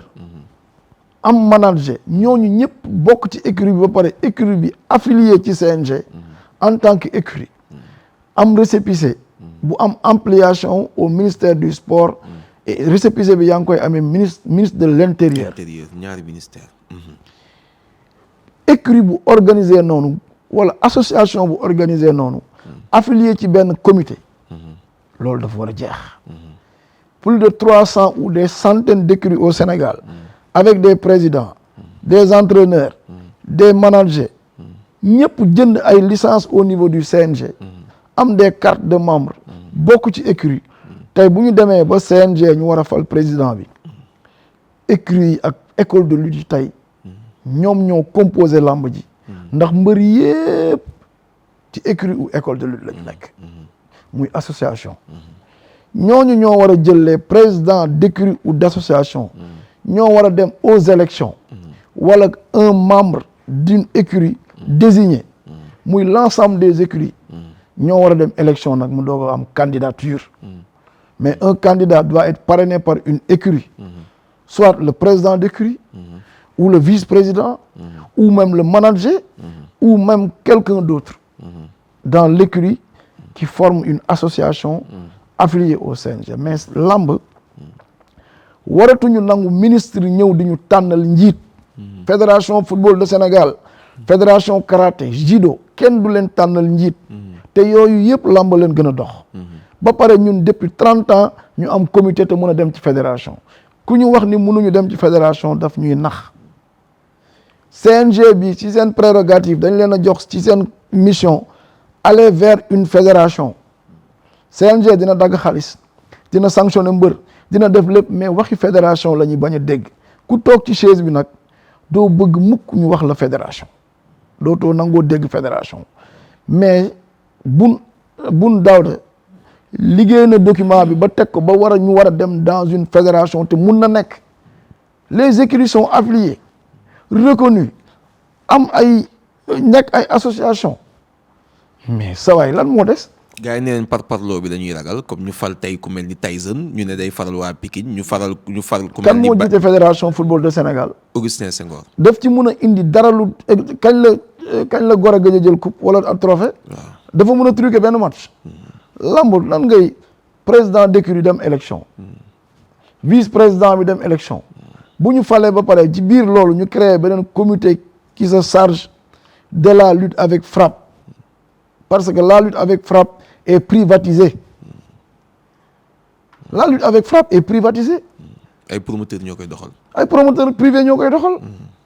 ba pare ñooñu dañu war a am un représentant digne de ce nom qui défend leurs intérêts du nekk un figurant rek un membre boo xam ni c'est le président qui décide ou le vice-président ou autre ñoom ay privé lañ privé moo war a jiite morom boo demee ji dans les organes là mais ñun les privés dañu am ay association les INACO et autres dañuy siéger ci organes yi fi nekk yëpp mais tey lamb fédération lamb moo war a am fédération sénégalaise de lutte ci biir fédération sénégalaise de lutte mu am benn comité de gestion de la lutte avec frappe parce que c'est des privés mais lamb ñu bëgg a nekk fii depuis 40 ans 30 ans ñu ñuy tànnal ku ñuy jiite buñ ñu nax nañu wax dëgg li dëgg bi mooy allons dans une fédération qui sera composée que les présidents écuries ou les écuries affiliées. Et les membres du CNG actuel expérimentés ñoom Bira mais kan moo gën a expérimenter les présidents d'écuries tu vois des présidents d'écuries qui sont des directeurs des PDG de sociétés qui sont mais présidents écuries yëpp ay kii lañ c'est des gens qui ont de l'expérience et même un Bira Sène aujourd'hui na dem bokk ci benn école de lutte wala leneen et après il veut moi je me dis que aujourd'hui tey bu ñuy fal président fédération football waa ligue amateur dañu am seen ay votants lañ waa ligue professionnelle am seen ay quota waa ligue pro am seen ay quota tey CRG boo dem dina la génneel nombre de promoteurs yi fa affiliés ak nombre d'écuries yi fa affiliés les 14 régions du Sénégal yëpp ñu dajaloo fal un président national de la fédération sénégalaise de lutte mais loolu day épargner sax ministre bi ci boppam mu nekk fi di tànn xaritam wala jegeñaaleem wala ku ko jege wala ku mu bokkal parti wala ku mu bokkalul parti loolu on ne doit pas nous imposer quelqu'un on doit aller dans une élection libre et transparente jubal jubanti. ok bu ñu demee fédération wala ñu continuer nekk CNG. ndax jàpp nga ni ku bokk ci njabootu làmb rek moo war a jiite par exemple ñu waxee ñu ni foog nga nekk mbër par exemple ñu wax Tyson wala nga dégg ñu naan Yékini wala nga dégg ñu naan. xam nga loolu Bécaye wala Mbaye Fall. est-ce que ku bokk ci biir man làmb dama moo war gëm a ne mën a képp jiite ku CNG? bokkul ci école de lutte waroo am accès pour nekk un candidat su doon dañuy dem élection parce que une personne lambda ne peut pas venir yow qu'est-ce que tu apportes dans la lutte bokkoo ci benn association qui boo xam ni c'est régi par la lutte muy une comme par exemple les écoles de lutte et écuries ou promoteur lamb ñaari kuréel la li coow li ngi bari ñaari kuréel la fi nekk écurie école de lutte ak promoteur boo dégg entraîneur ci école de lutte la nekk manager ci école de lutte la nekk mbër ci école de lutte la nekk ñooñu kuréel boobu ak kuréelu promoteur rek ñoo fi nekk yeneen kuréel yëpp c'est ku ci bëgg bokk un amateur su fekkee amateur la am na mbër bu muy supporter na dem nekk un membre dans l'école de lutte de tel su boobaa su bëggee nekk un président fédération de lutte na dem ci école de lutte bi mu bokk membre ça va permettre aux écoles de lutte aujourd'hui ñu am maximum de membres soo bëggatee wax ci dara da ngay dem bokk ci association yi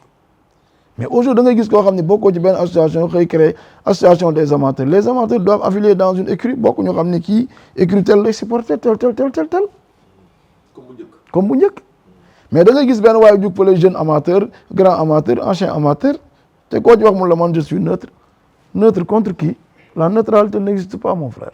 ok bu ñu demul fédération ku ne xam na ni saison bi un mois moo ci des pour mu tijjiwaat. parce que mu ngi war a tijji le 1er octobre. jàpp nga ni Bira Sène dañ ko war a bàyyi mu continuer. moi je suis contre moi man mon combat su ma doon combat. Bira Sène aujourd'hui son plus grand mérite c'est de prendre CNG bi def ko fédération loolu moo la war a def premier combat mandat bii li mu leen war a wax bu ñu toogee on veut aller dans une fédération voici li ñu fay yóbbu loolu la ñuy xaar ci Bira Sène te su boobaa moom Bira Sène na dem affilié ci benn écurie bu ko écurie boobu mandaté mu ñëw nekk président CNG mu dem élection su gagné diriger il est libre su fekkee ni il peut défendre son bilan kay il va aller diriger mais à condition que mu war a nekk mu waratul nekk une personne rek choisie par un ministre soit son ami ou son frère ou quelqu'un bu mu bokkal parti dem ni ko demal jiiteel ma waa lamb sont des cracks ñun ñii kan moo ñu war a jiite te neexuñu ñu tànnal ñu un njiit qui décide comme ils veulent ñuy piétiner les textes di dagg mbër bi gauche suba droite mais su boobaa ñu rédiger réformer tous les textes ku ne xam ne lii mooy lii lan mooy régir un promoteur yan condition nga koy nekkee lan moo tax kii di nekk mbër yan condition lañ koy nekkee mais ces textes là sont archaïques lépp la ñuy changer ñoom bu dagg xaay jotee ñu rechanger les textes en cours de saison même mais waxi fédération kenn nangu ko ci ñoom président bu fi ñëw da ngay diriger rek te seen li ñu leen jox prérogative yi dañ leen wax ni leen aller vers une fédération texte boobu duñ ko mës a lire ndax arrangé wul ki fii nekk. yaa ngi wax waxu dagg depuis boobu ba léegi dagg bi dafa mel ni neexul la de dagg bi ñuy dagg. non bu tegoo ci texte ñu bañ koo def en cours de saison. dem ba ci biir créer loo xam ne parce que bu ñu waxante dëgg ah l'ensemble des textes du CNG mène que vers dagg sa xaalis bu ñu waxante dëgg sanction yi lépp dagg sa xaalis la rek ah xaalis boo indiwul nañ waxante dëgg fayoo mbër promoteur bi jox na la ay droits d'organiser nga jaay ko des droits def sa poche ci biir événement promoteur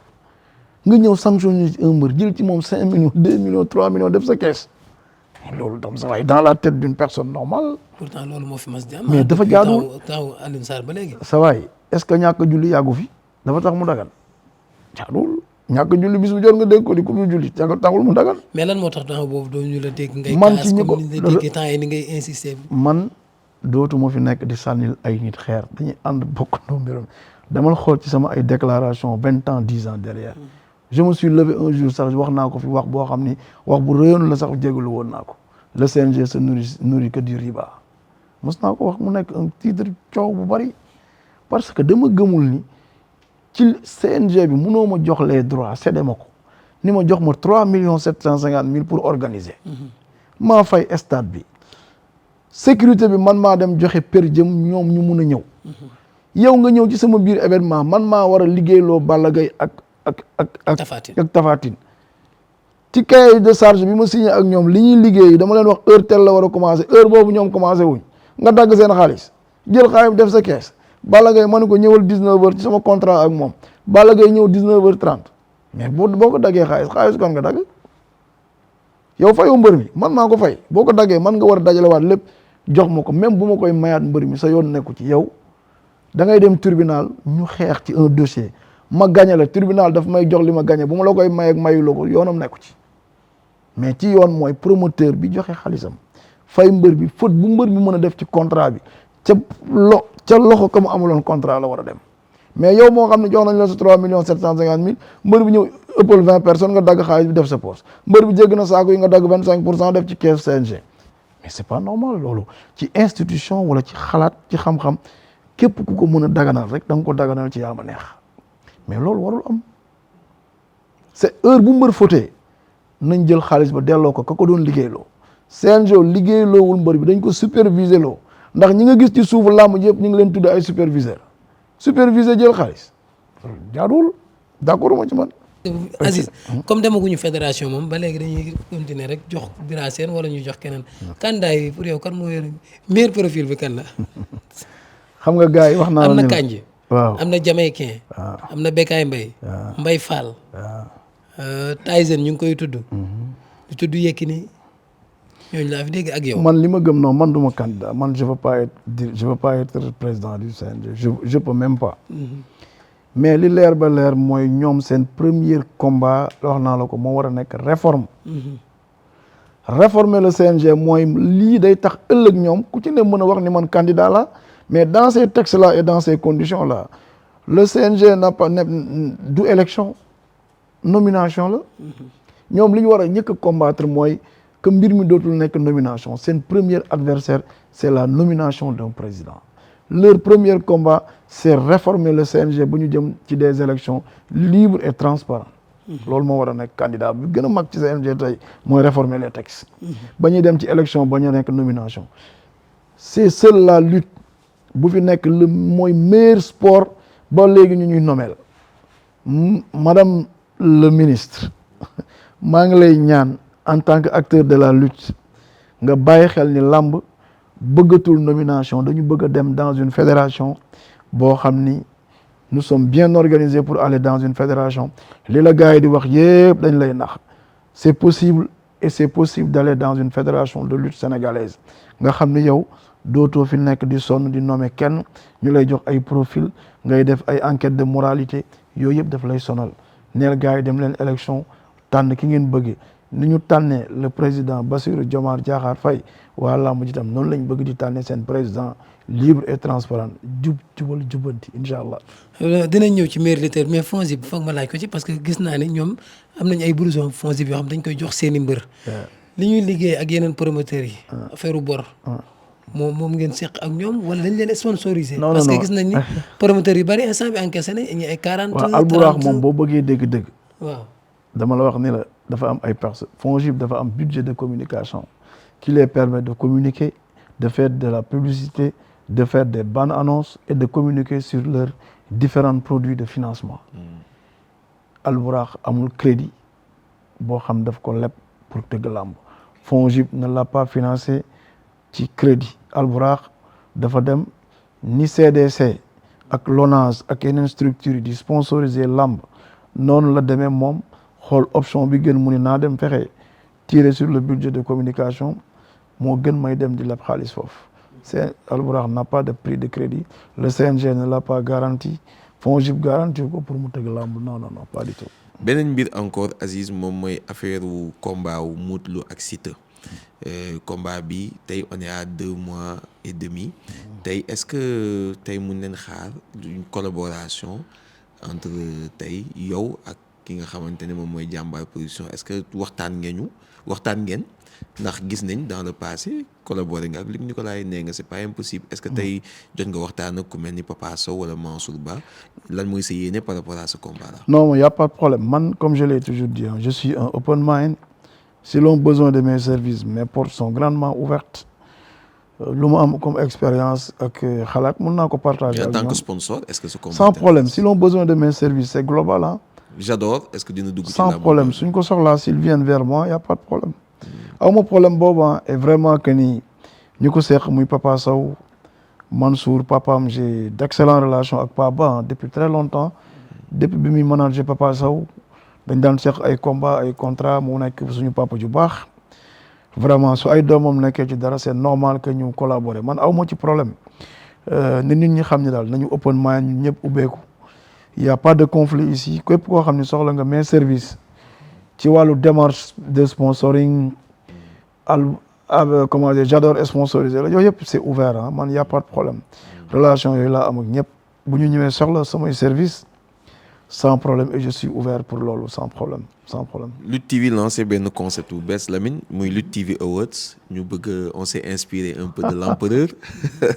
parce que da ngeen revaloriser un peu li nga xamante ne moom mooy le lutteur. À travers la couronne de l'empereur donc Lutte TV aussi lancé benn concept bu tudd Lutte TV Awards fas yéene ci ànd ak suñu ay sponsors. Très bien pour joxe ay prix lu ci mel ni le meilleur lutteur de la saison. En lutte avec frappe le meilleur en lutte sans frappe. Meilleur combat.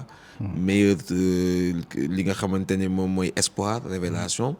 ak aussi ba ci meilleur promoteur mais selon toi qui est le meilleur promoteur ci saison bi en tant que acteur de la lutte grawul je laisse comme ça je veux pas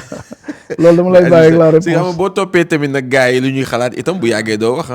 kan mooy le meilleur promoteur saison bi Albourakh est le meilleur promoteur ça c'est clair Baye Ndiaye est le meilleur promoteur de la saison mën naa ko teg fu bari et tu penses qu'il est parti pour être le meilleur promoteur de la saison à venir aussi il a teg na les jalons s'il réussit ses combats mu nekk à date avec des combats yu mel ni yi mu defoon daaw si quelqu'un fait mieux que lui tam il sera le meilleur si quelqu'un fait mieux que lui il sera le meilleur pour les lutteurs meilleurs lutteurs y a des nominés Jacob Baldé yaa ko tëgg wala yéen a ko tëgg bokk Albourakh tëgg ngeen ko 3 fois trois yëpp yéen la 2 fois je pense 2 la 2 fois 2 mu ñoom contre Mathieu yéen a ko tëgg contre waaw contre Bébé Saloum contre Jacob nga wax waaw Jacob Baldé contre Mathieu la Bébé Saloum ak Albouri Bébé Saloum ak contre ok donc contre Bébé Saloum c'est Albourakh contre Mathieu c'est Albourakh contre Albouri la ko Gaston production il a fait 3 combats 3 combats 3 victoires Zarko il a fait 2 combats 2 victoires contre Niabou Ndaw ak Diène Kaïré Modou Lo 2 combats 2 victoires Alioune Seye 2 combats 2 KO Thiatou Yarakh 4 combats 3 victoires benn défaite Prince moom 4 combats 4 victoires Pokola moom am na 2 combats 2 victoires su ma juumul Pokola yéen tëgg benn bi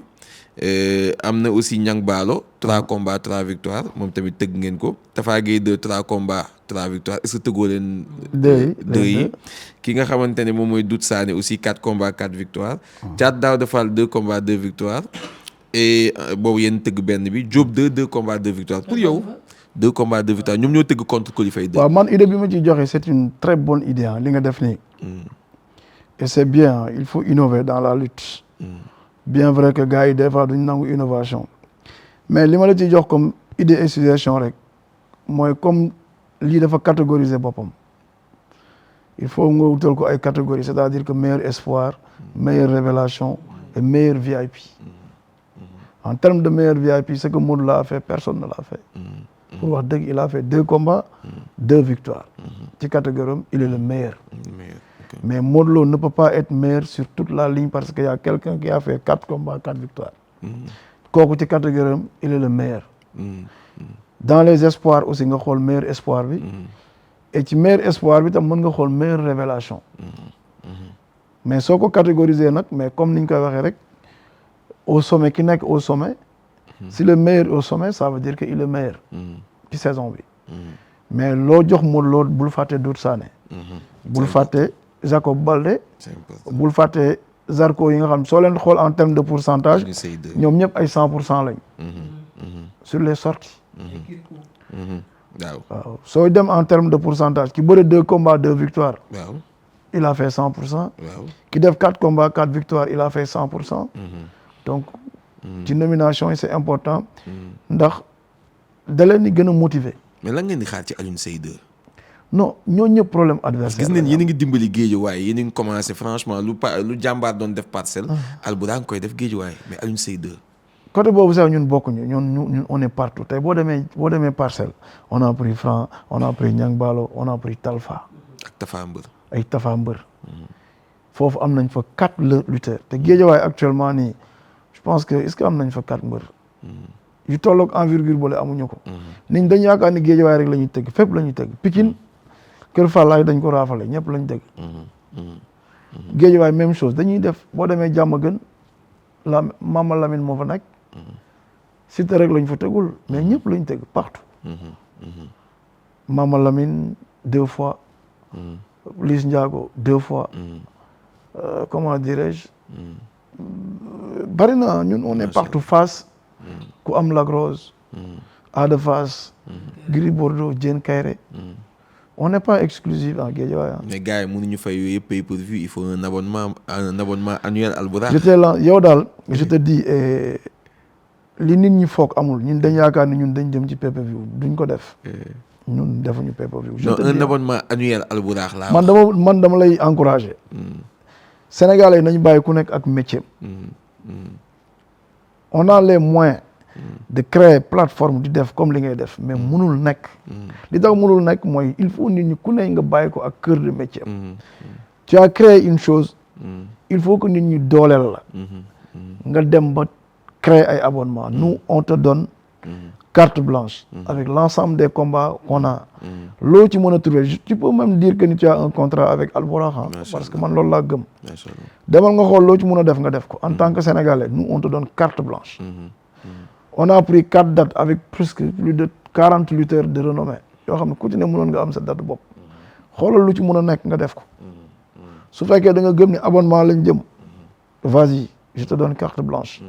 su fekkee da nga gëm ni leneen lañ mën a def lépp loo xam di nga ci jariñu ñu jariñu ci te du yàq làmb ji. macha allah nous on est open quoi. Lamine xaw ma ne da nga am benn question ci làmb mais man fi mu bëgg a dugg wala yaa ngi ci làmb am nga question boo des ci làmb. waaw 4 journées yi rek. 4 journées yi.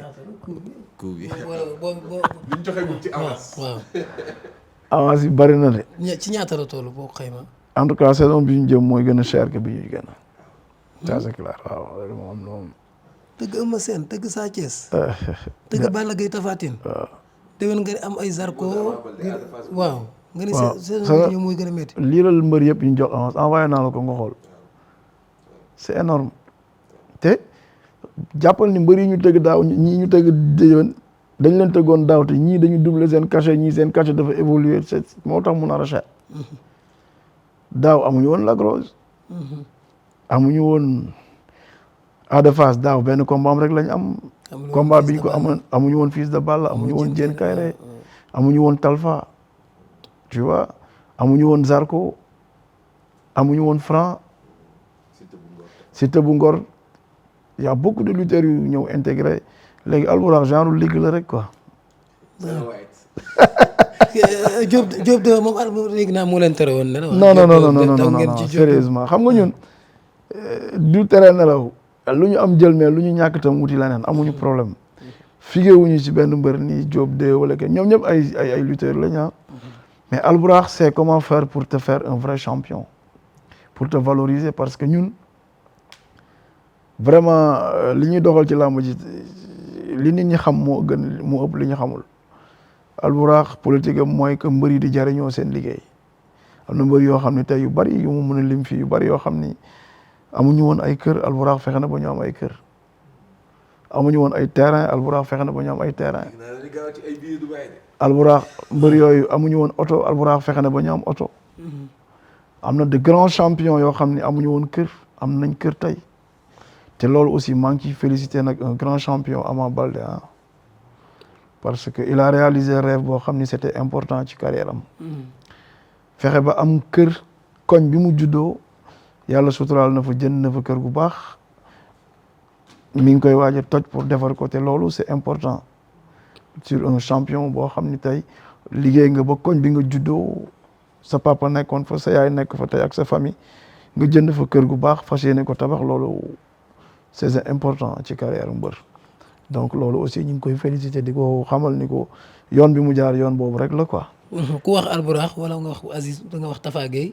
mu am poulain boo xamante ne moom moo ko teree nelaw chaque jour day wax ñu ngi koy utal combat mais combat mi du sotti muy Serigne Ndiaye numéro 2. waaw lan moo bloqué combat parce que déggoon nañ digganteem ak Gora Sock yéen a ngi ci woon. diggante Gora Sock ak Zambala aussi. Serigne Ndiaye mbër la champion la mais na xam ni ba léegi espoir la il faut loolu mu bàyyi ci xel. c'est un très grand champion à devenir bu war a ñëw mais dafa am yoon am étape. ñun bëggoon nañ ko tëgg Caatu Yoff d'accord na bëri ak Serigne Ndiaye. Serigne Ndiaye fan la teg pour bañ Caatu Yoff fan du palmarès du carrière du victoire pour wax dëgg quoi donc ñun man sama jeune frère la dañuy déggante tout le temps sonn naa ci pour mu am combat mais ñi muy bëgguñ ko fi mu teg bëtam dëgg la dina fa yegg mais teel na ci moom il faut dans sa tête mu génn ci xelam ay Eumeu Sène ay Balla Gaye ay Sa Thiès dina bëri ci ak ñoom mais ça lui reste un parcours à faire man li may wax dama ko wax nee naa ko doucement ça va venir ton dernier combat c'était contre Bébé Saloum Bébé Saloum am na fi ñaari combat yow amugoo combat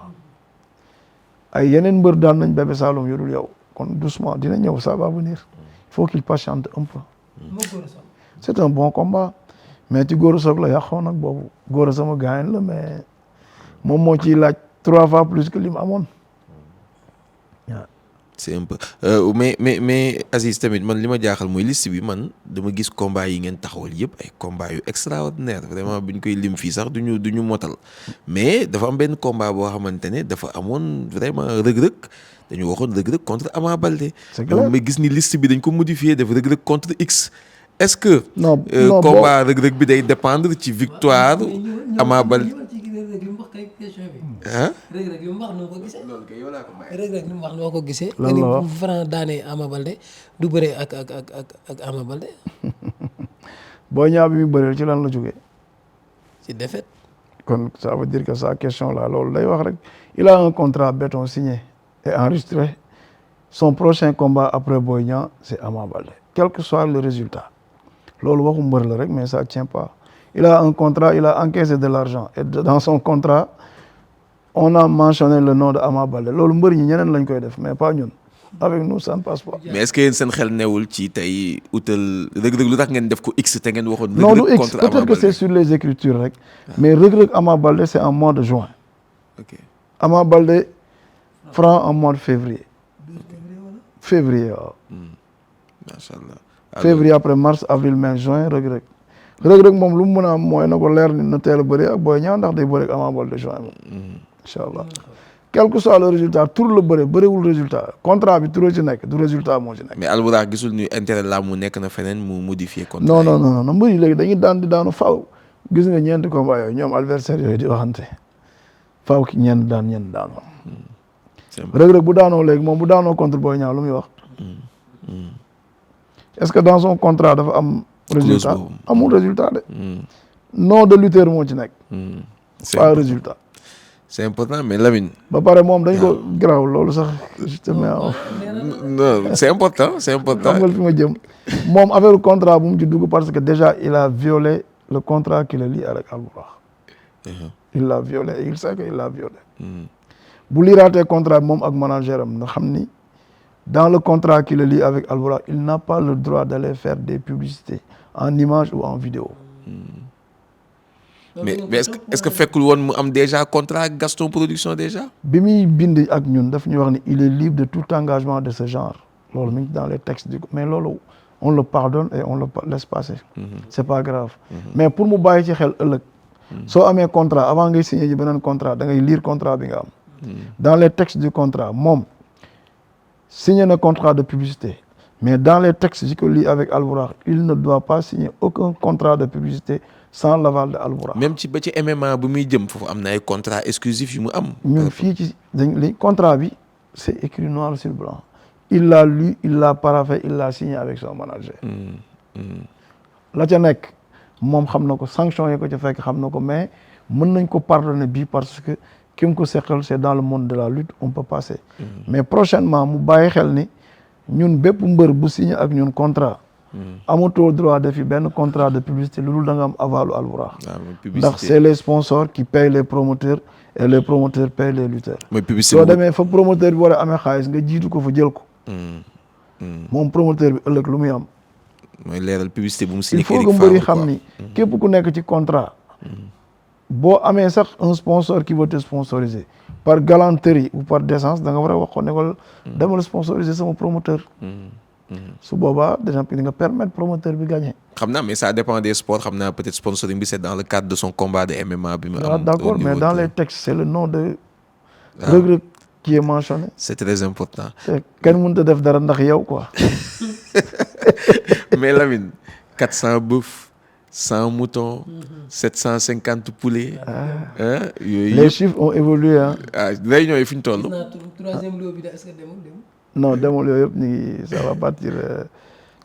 samedi lay dem Tivaouane incha allah dimanche. mais autant d'argent wala yooyu yëpp ngeen koy def ci lu mel ni gàmmu lu waral loolu ndax tey jii ay ndigal la bu ngeen jot ci seen ay kilifa diine wala lan moo xër la wala lan la tey 400 bœufs c'est quand même énorme. 400 bœufs. loolu xam nga je te dis les chiffres ont évolué passé na sax loolu wax dëgg yàlla ci mbaaxu yàlla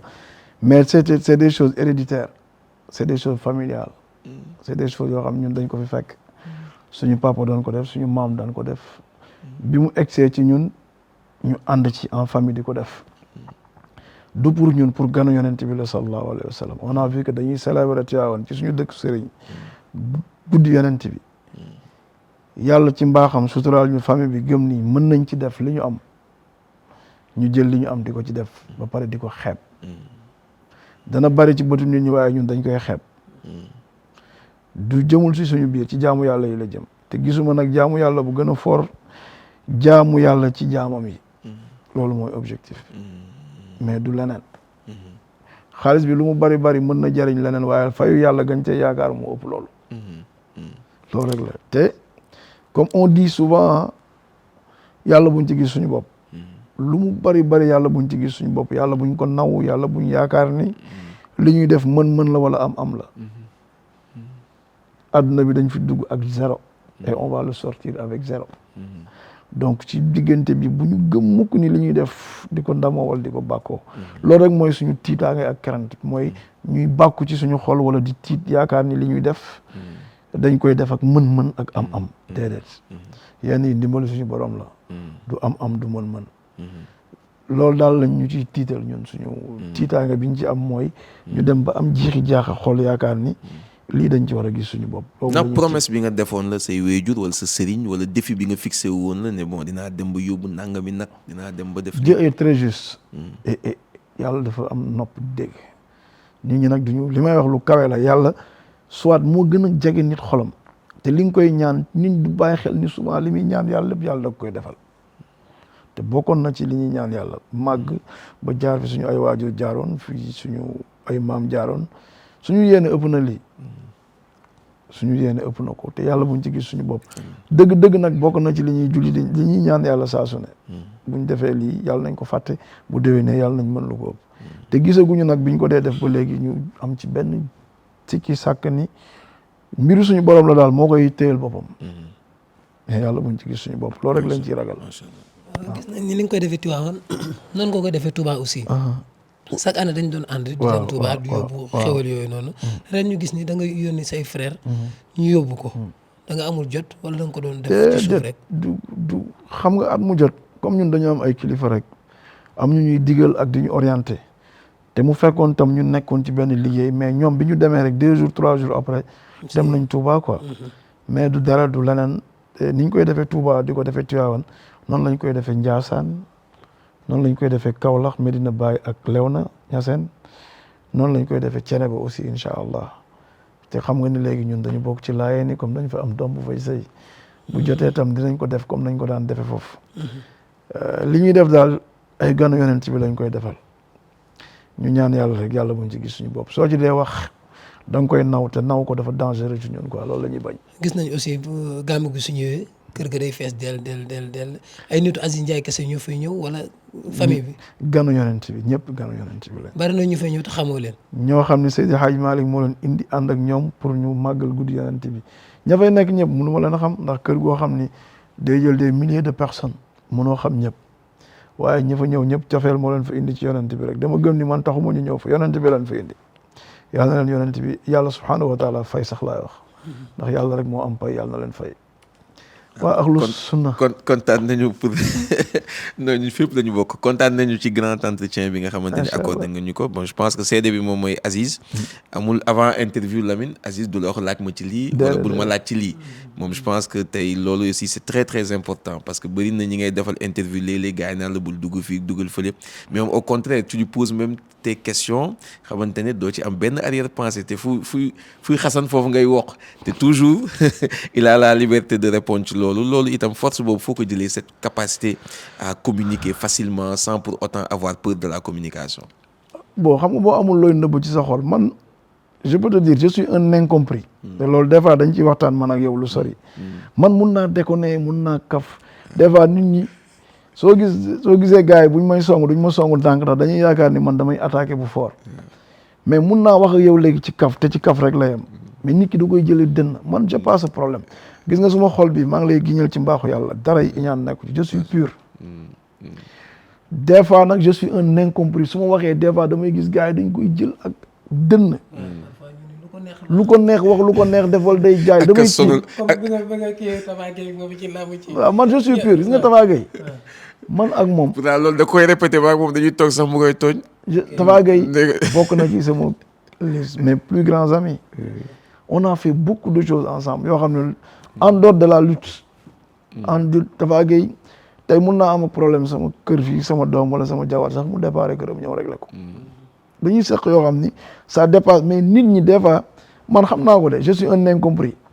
su ma bëggoon yëngal làmb ji léegi mun naa wax loo xam ne suba dañ naan voilà li mu wax ni fekk derrière affaire empereur bi exemple bi ma kaf lañ doon démarré de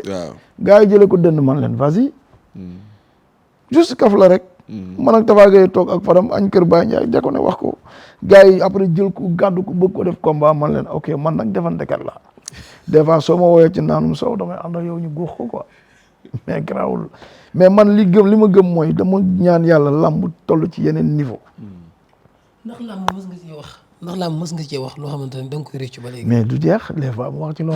xam nga ni li ma fi waxoon ci diggante Gris Bordeaux ak Balla Gaye. nga ne ngemb xaalis ak dama kaf la xam nga. et puis biir géew lu am. waaw biir géew lu nekk mooy am te gis nga combat boobu challenge la quoi gis nga boo tax dama gis nga moo tax Balla Gaye bugguma mu jël combat bu yomb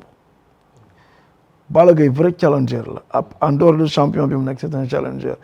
soo ko joxee combat bu facile mooy daan nga Balla Gaye man dama bëgg combat bu Balla Gaye di jëli sax mu nekk combat boo xam ñëpp dañ naan tey mu dee genre nit boobu la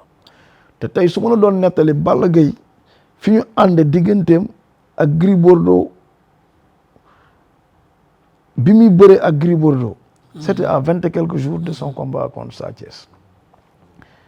c'était le plus 20 jours cachet bi gën a pire 50 millions dañ ko fay di ko jox ay te miet bi may wax Balla Gaye kaay ñëw sama kër nga dëkk foofu c'était très dur et c'était très moi j'ai vu Gris Bordeaux qui était 2 fois plus près que Balla Gaye mais sama xol may ma woon ma seetaan Balla Gaye loolu ma def noonu bu du woon Balla Gaye kenn jaraluma ko je l'ai pris chez moi mu dëkk sama kër à côté mu jël un appartement di ko fay 75 000 par jour pendant 20 jours doon assister tous ces entraînements te bi muy ñëw foofu c'était compliqué très compliqué waaw et nan lañ mënoon def ba gagner combat bi fallait une stratégie et kon nous on connaissait Fass fallait jouer sur les nerfs pour am liñ bëgg ndax physiquement on savait que Balla Gaye n'était pas à ses meilleures formes fallait ñu am ay détails yu ndaw comme ni ngeen di bañ a dégg yéen yoo xam ni dañ koy régler après combat bi nekk un grand combat après gars yi non am na yoo xam ne mënoo ci dugaat quoi c'est derrière nous. ci la da ngeen di teel a dem stade. waaw ndax ñoom ñu dem 9h. waaw ñun ay stratège lañ ñun leen fa la ñuy fanaani gars yi ñëw 9h parce que ñun man xamoon naa ni ki leen jox tegtalu buñ leen jiitu stade je le connais xam nga nos façons de bëgguma dugg ci la nos façons de faire les combats pour bëre ak Balla Gaye c'est très compliqué suñu bëggee combat bi c'est très compliqué suñu stratégie mën na la dofloo sax yow mbër mi ak staffu mbër bi comment un lutteur peut penser venir au stade 9h un combat de 20h nga toog 9h ba 20h parce que man xamoon naa ni am na ku leen wax tegtal yi bu leen waaj a jiitu ci stade bi xamoon naa ki leen wax ne seen cumikaay teg leen ko fii te ñun on les njëkk a ñëw arrangé wuñu woon teg suñu cumikaay foofu ñu ko teg ñoom arrangé wuñu tu as compris mais il fallait jouer dans leur tête ñoom 9h ñu ñëw Gris Bordeaux 9h ba 22h 21h fooy daane waa ji. Alioune Sarr mos a ko wax président Alioune Sarr waxoon na ko. mais xel nanguwul loolu. xel nanguwul Gris Bordeaux heure bu mu ñëw ci làmb ji nit normal. xam nga yow na loolu. la veille du combat Tapha Guine def nañ benn live bu baax mais même yow mi ma doon defal live bi sax je sais que dans ta tête tu disais que ni ça waay moo dal xel rek man la y a une coalition derrière de machin seen affaire dugg nañ fépp et après boo ñëwee ci combat bi da ngay gis la réalité gis ni ñii def nañ coalition bu mag ay promoteurs ñi seen kër lañ tëdd ñëwuñu fay nañ xaalis sëriñ def nañ lu nekk saraxe nañ teew nañ tegtal di coordonné ak ñeneen ñu nekk ci mais loolu yëpp nu ko yëgee mais man ñun ay ancien bandit lañ géej waaye lañ juddoo génn xam nga ñëw def ay affaire ñun toog nañ dégg benn membre ci CNG bi di wax naan Tapha Tine départ na mi ngi noonu génn këram préparé leen mi ngi yegg si léegi un membre influent du CNG ñu koy dégg ñun c'est pas grave nous dañ bi jour Balla Gaye Tapha Tine stratégie ak muus moo tax amuñu problème mais man je sais que je faisais partie des cibles qui devaient pas regarder le combat yëg naa ko xam naa ko.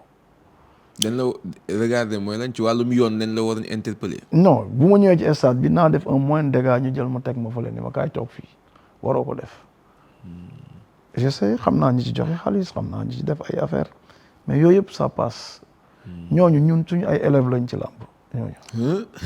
promoteurs yooyu doon def loolu ak seen coalition boobu ce sont nos élèves dans la lutte. est-ce que jàppoo ni loolu lu normal la ndax jàppoo ni loolu lu normal la. parce que c'est de la bonne guerre bu dee ay promoteurs bawal la. c'est de la bonne guerre. c'est normal ñu def ñoom ko pour soutenir suñu seen ay booy lañ te ñoom nangu wuñ ko dañ leen doon jàngal ni leen faites ce que vous voulez indi leen mbër bi gën a rëy yéen a ëpp doole yéen a entraîné yéen a def lépp mais aujourd'hui man la veille nee naa la victoire est dans la poche et c'était dans la poche on ne badinait même pas mais ñoom malheureusement que comprendre ñu dépensé nañ xaalis bu dul jeex te ñun lañ doon ñaanal xaalis yi ñu doon jox yëpp ñun lañ doon saraxeel. waay ñoom xaalis yi ñu doon def ñun lañ ci doon saraxeel kër yi ñu dugg yëpp dañuy dugg bu ñu ñëwee mën naa la woon fi des vidéos ay promoteurs yoo xam ne dañu leen fekk ci ay kër sëriñ ñuy wax ba geex ñu génn ak seen oto ñu filmer les vidéos sont là. loolu moom c'est pas la première fois moom loolu mu koy dal parce que am na combat bu fi amoon Balla Gaye moo contre kan la contre Modou Lo ñu war a def face à face monument de la renaissance Aziz Ndiaye taal téléphone am wan ma benn gëléem xaw ma benn nag bu ñu rey ci géej gi bien sûr wan ma beneen vidéo boo xamante ne Modou Lo Balla Gaye bi ñuy wax def face à face ñu ni Modou Lo ñëwagul dafa war a demoon wàcc Gambie ba bi muy wàccee Jo dëkk Jo j'ai les vidéos coach Gandiaye mais loolu ci staff mbër bi nga koy jëlee wala nga yor say yoo xam ne lamb ñun bu ñu bëggee lamb dañuy lamb bu ñu kafee nag dañuy kaf suñu bëggee lamb Tapha Tine Balla Gaye bi c'était une correction pas pour Tapha Tine mais dafa amoon ay gars groupe boo xam ne nous on nous a eu le combat Balla Gaye Boy Niang dañ ñu am et on n'a jamais pensé que ces gens-là sont contre nous on a accepté mais dañ leen waxoon ni c'est une partie remise c'est pas grave on va revenir et c'est des gens yoo xam ni on les connaît et ils nous connaissent ñoom ils nous disaient qu'il était avec nous ndakate après on a compris doy na waar mais nag moo taxoon ñooñu combat bi suñu diggante ak Tapha Tine lu rafet la moom suñu waay la mais ñun amuñu woon combat ak Tapha Tine ñenn ci ay gaayam lañ amaloon combat ay boy yoo xam ni fallait les corriger xamal leen ay boy lañ affaire bi du fiñ ko teg de. mais affaire yi dafa mel lépp ci Tapha Tine la wàcc de partie droite. waaw parce que ñoom partie gauche bi xam nga droite ban ñoom doxul sax. ñoom dañu jëloon affaire bi def ko am na ñoo xam dañu kontaan bi ñu yégee ni Balla Gaye mi ngi suñu kër di ngemb fa la fanaan fa lay ngemboo ñu ni wéy day tax sax gàcce bi gën a rëy ñii dinañ xam ni nangam man leen vous pensez que nous on va prendre ce risque prendre Balla Gaye il dort chez nous préparer chez nous pour une première fois ngeen ñëw ngeen daan ñu oh mon ami on va voir te fi ñu ko tegoon mooy Balla Gaye dafa entraîné ba pare ñun ñu xam ni pare na te ñoom dañu foogoon ni mënul pare xam nga Balla Gaye li ma la wax léegi challenger la bi muy bëreeg Modou Lo tam loolu moo naxoon Modou Lo man dama jot Modou Lo 3 jours avant le combat mu nekk ak Biram ñi ngi mun ma sa waaju du ma bëreeg moom dama koy dóor bu mu tëddal boppam ma ne ko booy am nga combat de boobu Moussa Fall mi ngi nekkoon waterfront lañ ko dalaloon Moussa Fall bi mi ngi nekk ci kaw man maa ngi toog ci balcon bi di wax téléphone Modou Lo ma jël ko mu ne ma sa waaju du ma bëreeg moom dama ko man ko attention de Modou Balla Gaye bi nga jël avance am ak bi ngay bëreel du benn de ñoom aussi waa kër Tapha Tine Balla Gaye bi ñu jël avance am ak bi ñu bëreel du benn nga Balla Gaye mën nga jël avance am ci benn état nga ni kii mënu fi pare fekk daf lay tromper Balla Gaye dafa pare ba weesu pare gars yi dañ yaakaar ni il ne faisait pas de contact Balla Gaye faisait des contacts avec des lutteurs gréco-romains prise bi mu daan Tapha Tine mun naa la génneel même vidéo textuellement ni mu ko répété ak benn koo xam ni c'est un lutteur de gréco-romain def ko ay yooni yoon lii moo taxee ma dégg waa Pikine naan ñun piège bi duñ ci daanu piège bi ñu bëgg a tegal Eumeu Sène parce que lii dafa mel ni gars yi duñu gaaw a nangu jëlaat avance Albourakh contre Balla Gaye non du question boobu gis nga Balla Gaye su paree te bëgg combat bi du neex a daan ba pare mooy li ma la wax noonu ces petits gars là ñoom dañ ko teg fi ñu ko tegoon du woon foofu ci mystique lañ ko tegoon quoi ñoom dañ ko tegoon ci mystique yaakaar ni mën nañ tukkal jamono man leen def leen ndànk seen coalition boobu suba ngeen di jommi waaw les adversaires de Balla Gaye et les adversaires de Aziz ñoom loolu mooy seen life ñoom daan Balla Gaye sax du woon loolu man ñoom seen principal problème mooy c'était moi def nañ coalition pour Balla Gaye bañ a am combat jàllul def nañ coalition pour bloquer Balla Gaye jàllul Balla Gaye am na combat léegi nañ ko duma daan kon loolu moo tax léeg-léeg ngay am yenn réaction yu tàng yi comme Balla Gaye Modou Lo ba bu combat ba jeexee genre yu réaction yi loolu koy dafay am yow xam nga li xewoon ci Balla Gaye Modou Lo avant le combat yafi ci fi dafa métti woon quoi xam nga boobu on avait organisé le combat vraiment léegi suma gaañ la sax bëgguma dugg dans les détails Luc Nicolaï jël waa écurie Rock Énergie yëpp yóbbu leen ci benn hôtel def benn point de presse wax ni Modou Lo amul combat di rayante ci combat bi quoi pour yàq combat Balla Gaye Modou Lo suma gaañ la nag Luc bëgguma duggaat ci détails yi sax quoi kankurang yi après kankurang yi après mu dem këram jël ay paa ñu seen bëri xonk ñuy ne di wax quoi après je me suis dit mais kii lan la yaakaar des fois nit dina méttil comme man ni may méttilee combat Balla Gaye je sais que Balla Gaye combat bi bu méttee man maay tax ndax am na ñoo xam ne moom sama gàcce rek jaral na leen lu nekk mais sama ndam tam noonu la ma jaral lu nekk ñoom te duñ ci bàyyi xel mun naay kaf ak yow fekk daan la rek laa bëgg ti kaf ñoom des fois gàcce Balla Gaye garaawul mais sama gàcce daf leen jaral seen àdduna mais amul problème damay comprendre ni c'est normal mais léeg-léeg nit dina méttil combat nit combat Tapha Tine bi du Tapha Tine moo ko méttil dafa am ñeneen ñu muy àndal ñoo xam ni rendre wuñ ko service ak ñeneen ñu bootu woon ci ginnaaw ñoo xam ne rendre wuñ ko service défaite bi Tapha Tine moomu ko ñoo ko moom te xam nañ seen bopp juñu doy na borom xel Lamine waaw bokkul ak ñenn ñi nga xamante ne jege nañu Tapha Tine ba pare am ak non Tapha Tine amul benn mbokkam bu ko jaay man aw ma benn mbokk Tapha Tine bu may yebuma leen sax ba leen woo naan leen Tapha Tine na daanoog na lii non mais ay ñeneen ñoo xam ne ñi dañu yor seen xaalis di dugg fu nekk def coalition lu ñu xam yaakaar ni mën na rey Balla Gaye ñu ci xëy di ci gont waaye ku ci moytuwul loolu di nga tëgg mbër sax mu blessé du bëri si Tapha ngi fay Tapha bien sûr Tapha de moom li mu war a am lépp mi ngi koy am seen weer bi dee na xam naa léegi salaire bi dugg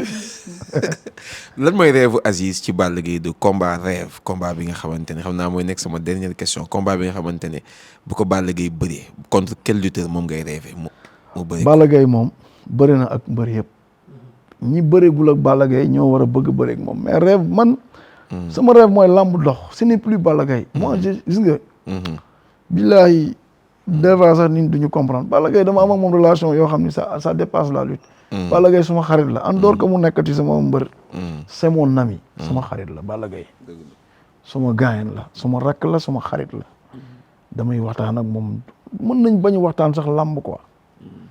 wallahi li ñuy waxtaan lamb bariwul Balla Gaye saa bu ma woowee problème mu nit la may wax. diw dafa war a am combat Balla Gaye day plaider ay mbër pour ñu am combat fii. combat Youssou Ndour ak kan la ñoo taxaw doomu dangu dama dem ba mujj ni ko yow Youssou Ndour mooy sa mbër wala doomu dangu il insistait pour doomu dangu am combat man ko mais doomu dangu Youssou Ndour combat bu metti la mun ma noo foog ñu bëree nañ am foog mu am combat ak yeneen mbër yu bokkul écurie chaque jour mu woo ma benn mbër bu bokk écurie nii il insiste pour ndigal ak Gàkku de am combat. c'est vraiment profond quoi problème mu jàmbur la may wax. pas problème maa ngi wax dernière question sax mais xam nga sujet yi dafa bëri ak Aziz ba da ngay fàtte parce que vous avez été interpellé aussi sur le cas de Lac de Guiers 2 vraiment cas wu Lac de Guiers 2 itam mel ni taxawoo leen ci te yéen Baye Ndiaye ton frère. je vais te faire une révélation ici aujourd'hui. Lac de Guiers Boy Niang Baye moo ko tegoon. c'était son premier combat en tant que Albourakh. dëgg la. Lac de Guiers bi mu amee problème bii passé. je me suis levé ànd ak Baye dem ba tribunalu Guédiawaye. avocat am toog. Lac de Guiers toog procureur bi toog. ma laaj ko lan mooy situation Lac de Guiers. mu wax ma la situation fi mu toll. avocat ak procureur ak Lac de Guiers. ndax yàlla dogal procureur boobu sama xarit la. Seydi maa ngi koy nuyu de passage. affecté nañ ko mais maa ngi koy nuyu bu baax a baax. ma ne ko kii ci monde de la lutte la bokk suñu frère la problème moom bii dañ ko war a régler lan mooy situation bi. mu njëkk ma wax un montant. ni ma mais buñ ci joxee une telle caution yóbbu ko CDC ça peut régler l'affaire Lac de Guiers mi ngi toog mais ma ne ko tel montant mun ma woy mais ya benn mbokkam ku sant Bakary Cissé je sais pas. Bakary Cissé waaw. ñëw na fi il s'est engagé à le faire. dem na CDC mi ngi def dépôt bi man ko kon alhamdulilah mu xam la ma ne woon nag si la situation reste à ce niveau buñ ci yàlla sutura Lac de Guiers a ngi toog bu subaa mën na am chance ñu defal ko liberté provisoire boobu demagul 100 mètres maa ngi toog Lac de Guiers toog et j'étais venu pour xam lan moo doon situation bi luñ ci mun a def ñu def ko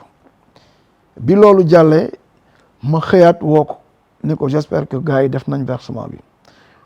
mun ma oui mais malheureusement les choses sont évoluées montant bi ñu yaakaaroon ni fa la affaire yam dépassé na ko et l'affaire devient compliquée kon xamuñu vraiment li nekk ci biir lépp je suis obligé de le placer sous mandat de dépôt ba xam lan moo nekk au fond du dossier ma ñaan ko wax ak moom mun ma Aziz liggéey bi lii la laaj je suis obligé de le faire parce que nit ñaa ngi ñëw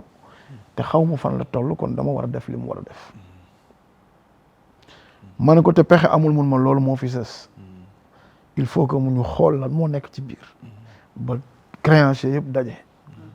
dox nañ ci loolu Lac de Guiers mi ngi toog maa ngi toog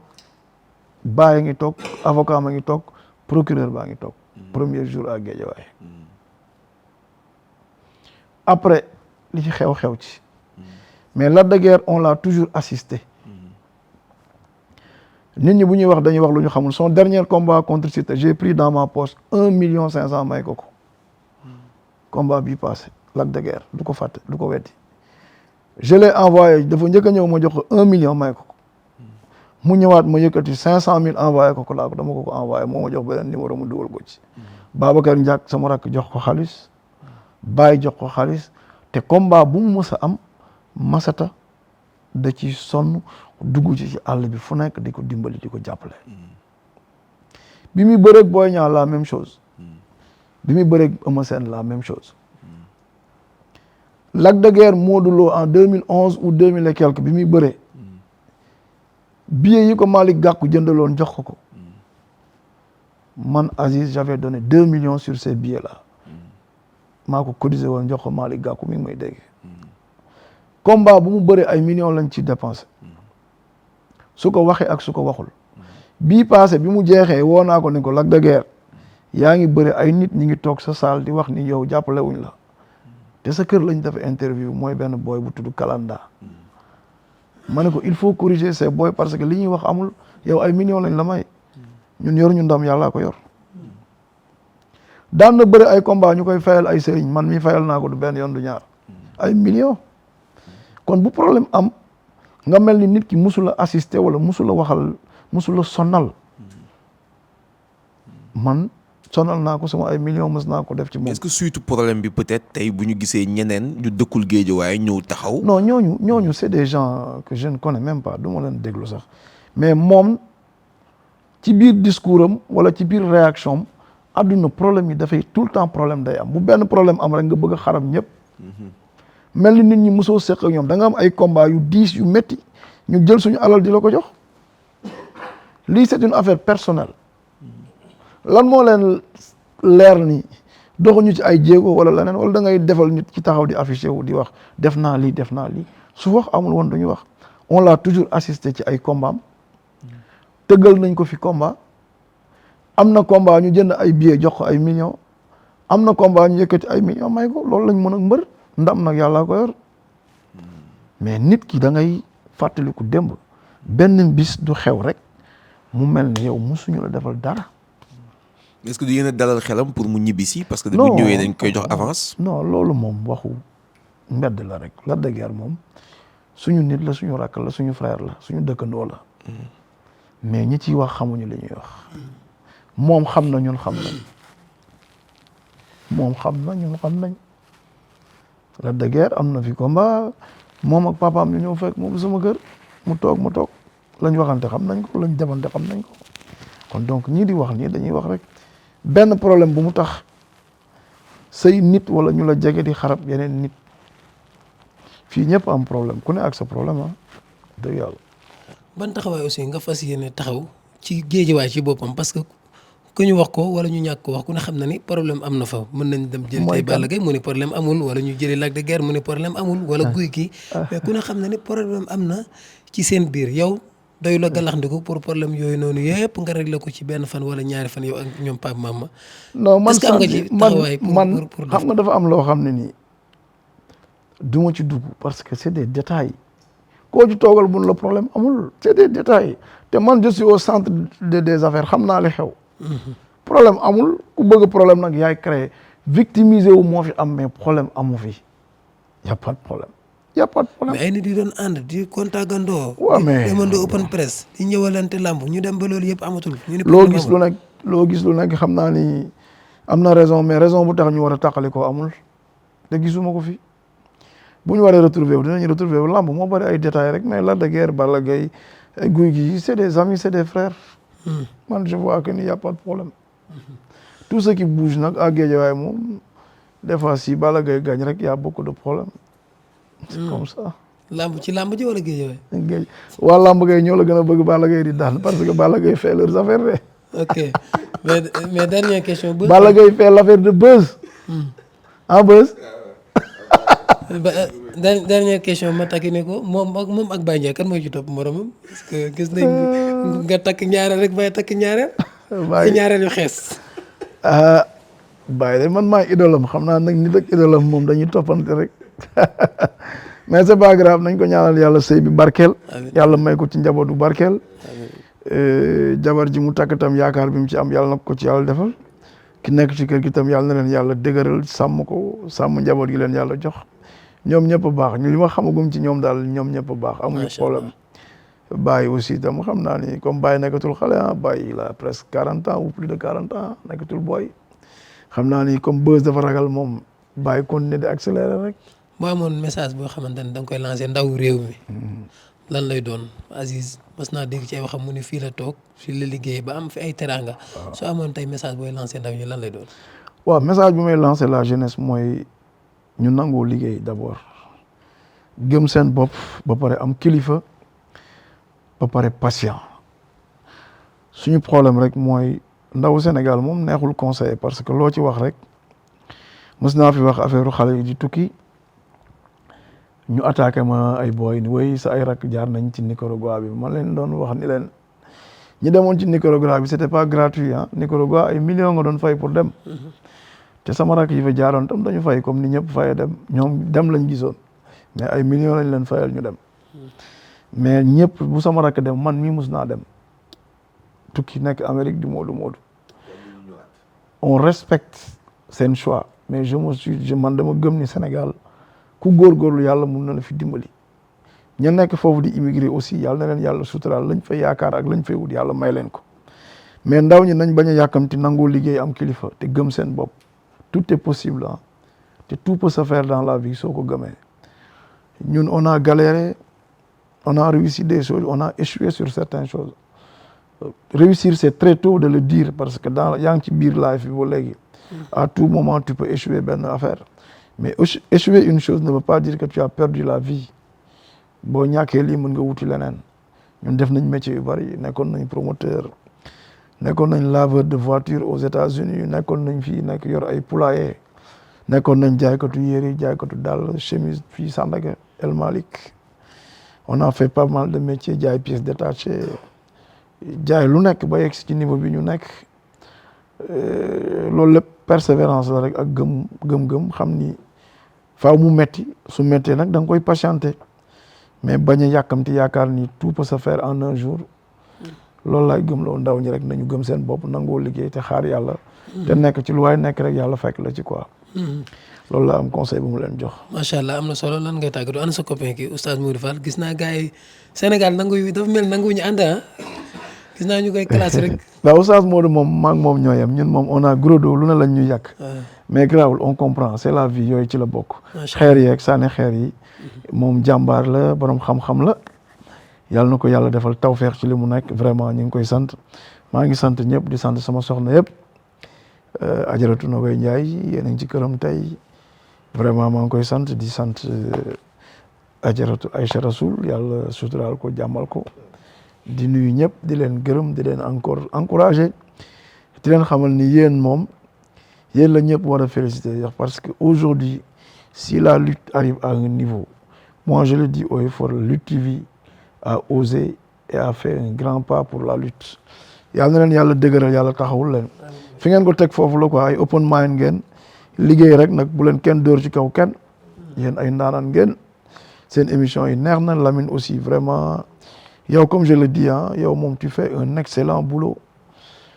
tu fais da nga mel da nga jàng communication parce que yow affaire bi moom da nga ci boole éthique ak déontologie quoi yàlla na la ci yàlla saxal